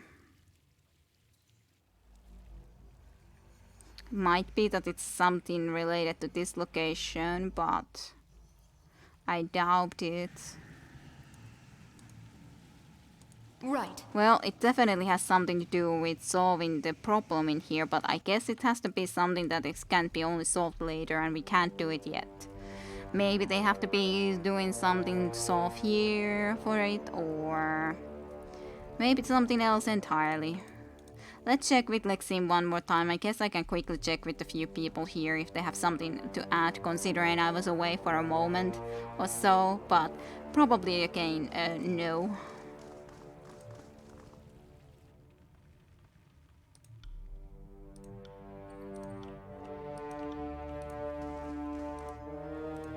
Nopes. And yeah, beware the witch's piglet. Did you ever use the witch's piglet? Did you ever summon the witch's piglet?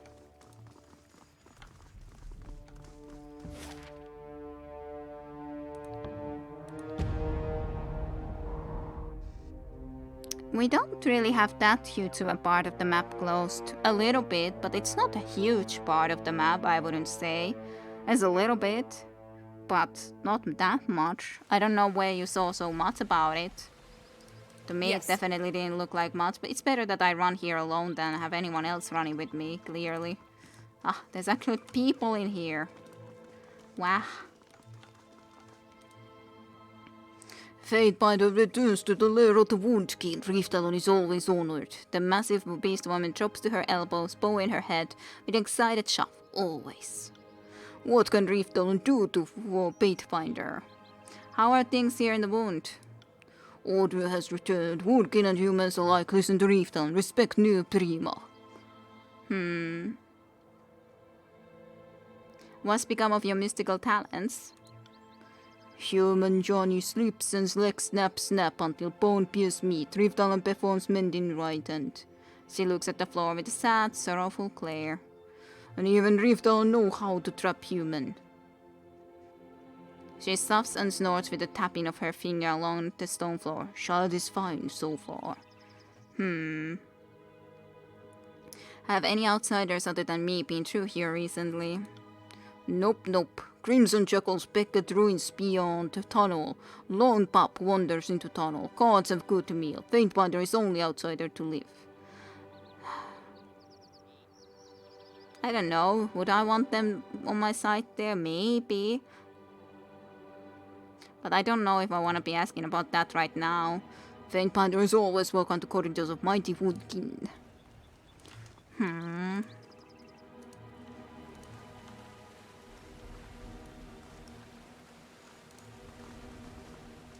You must gather your party before venturing forward.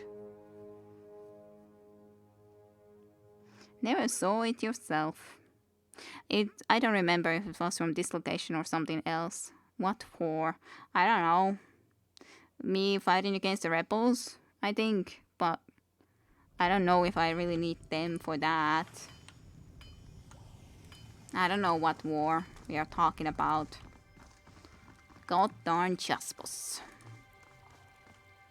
Just let me work in privacy, please. Humiliation. Well, you deserve that humiliation, to be honest. So...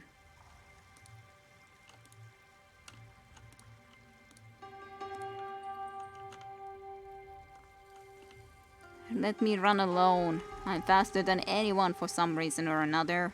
Not quite certain how I'm so goddamn fast, but I am. And it's like sprint. Just fast. I've had enough Fatebinder for a lifetime. Please leave me be. Sure, I'll leave you be, I guess. Rebels are crushed already. Gee, I wonder where they got that phrase from. Greetings, Fatebinder. I did not expect to see you back so soon. The wound has been mostly harmonious since you last saw us. Rightio. Rightio. Right. Well, I guess I have to leave that for later. At least I don't know what I could do in there at the moment, so...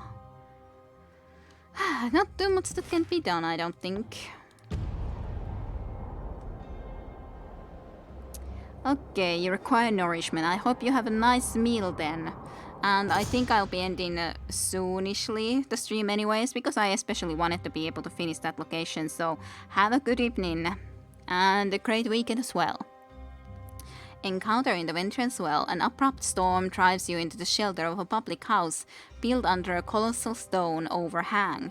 Travelers from across the tiers share the space with you, warily eyeing one another in near silence until Tin Stew and Thinner A loosens the lips of the catered.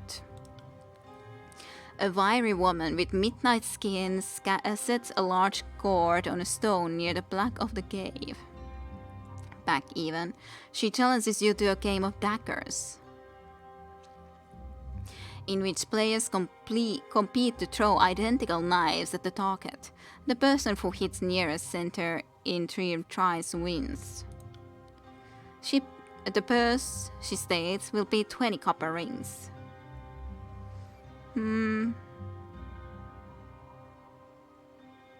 Yeah, I would like my companion verse to play, mayhaps. Success the companion play. The dark-haired traveler looks your companions over and asks derisively which of your friends you think is game for the challenge. Suits verse, obviously enough. Verse stretches and cracks her neck, and the woman fudges with apprehension as the Scarlet Fury steps to the throwing mark. Verse hurls her first dagger with a shout that pierces your ears.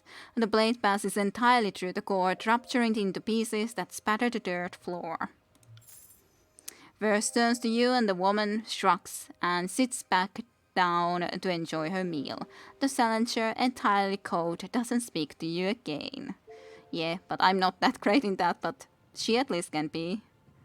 Verse was appreciated for your feisty, chaotic inclination.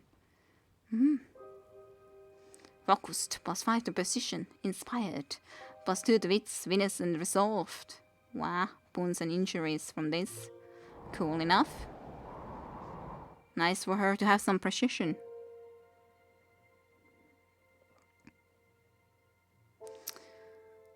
Alrighty. So goddamn much stuff that I should probably sell. I just don't know what to sell.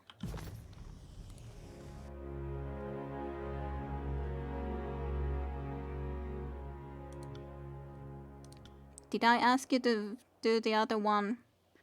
Did I not start this? They are busy washing the hierarch's robes. They are forging it already. It just looks weird. I wonder how long it takes, but I guess I can see it from here. Okay. Progress on hierarch's robes cannot begin until Gideon's experience. That's kind of...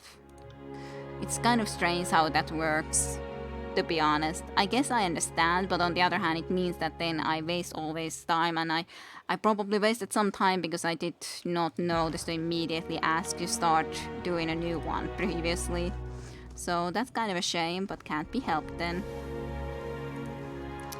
How much experience do I need for the next level up? Quite of a lot.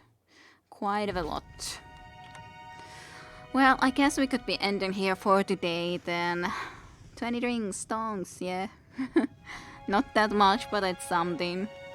Something nonetheless. So many missives and no missives for a while. I haven't really proceeded with anything. I guess we'll go and continue with the main story then next time around and go and maybe save the girl of the Craven Ashe. No sense to go and continue with that right now because we wouldn't be playing that long anyways anymore. So I hope you all enjoyed here some more of the Tyranny. At least we got the DLC mostly completed. And thank you everyone for watching some more of this here, and Twitch streams, in the Twitch streams, and later on in YouTube as well. So thank you for watching, and I'll see you guys for more next time around. So bye bye till then.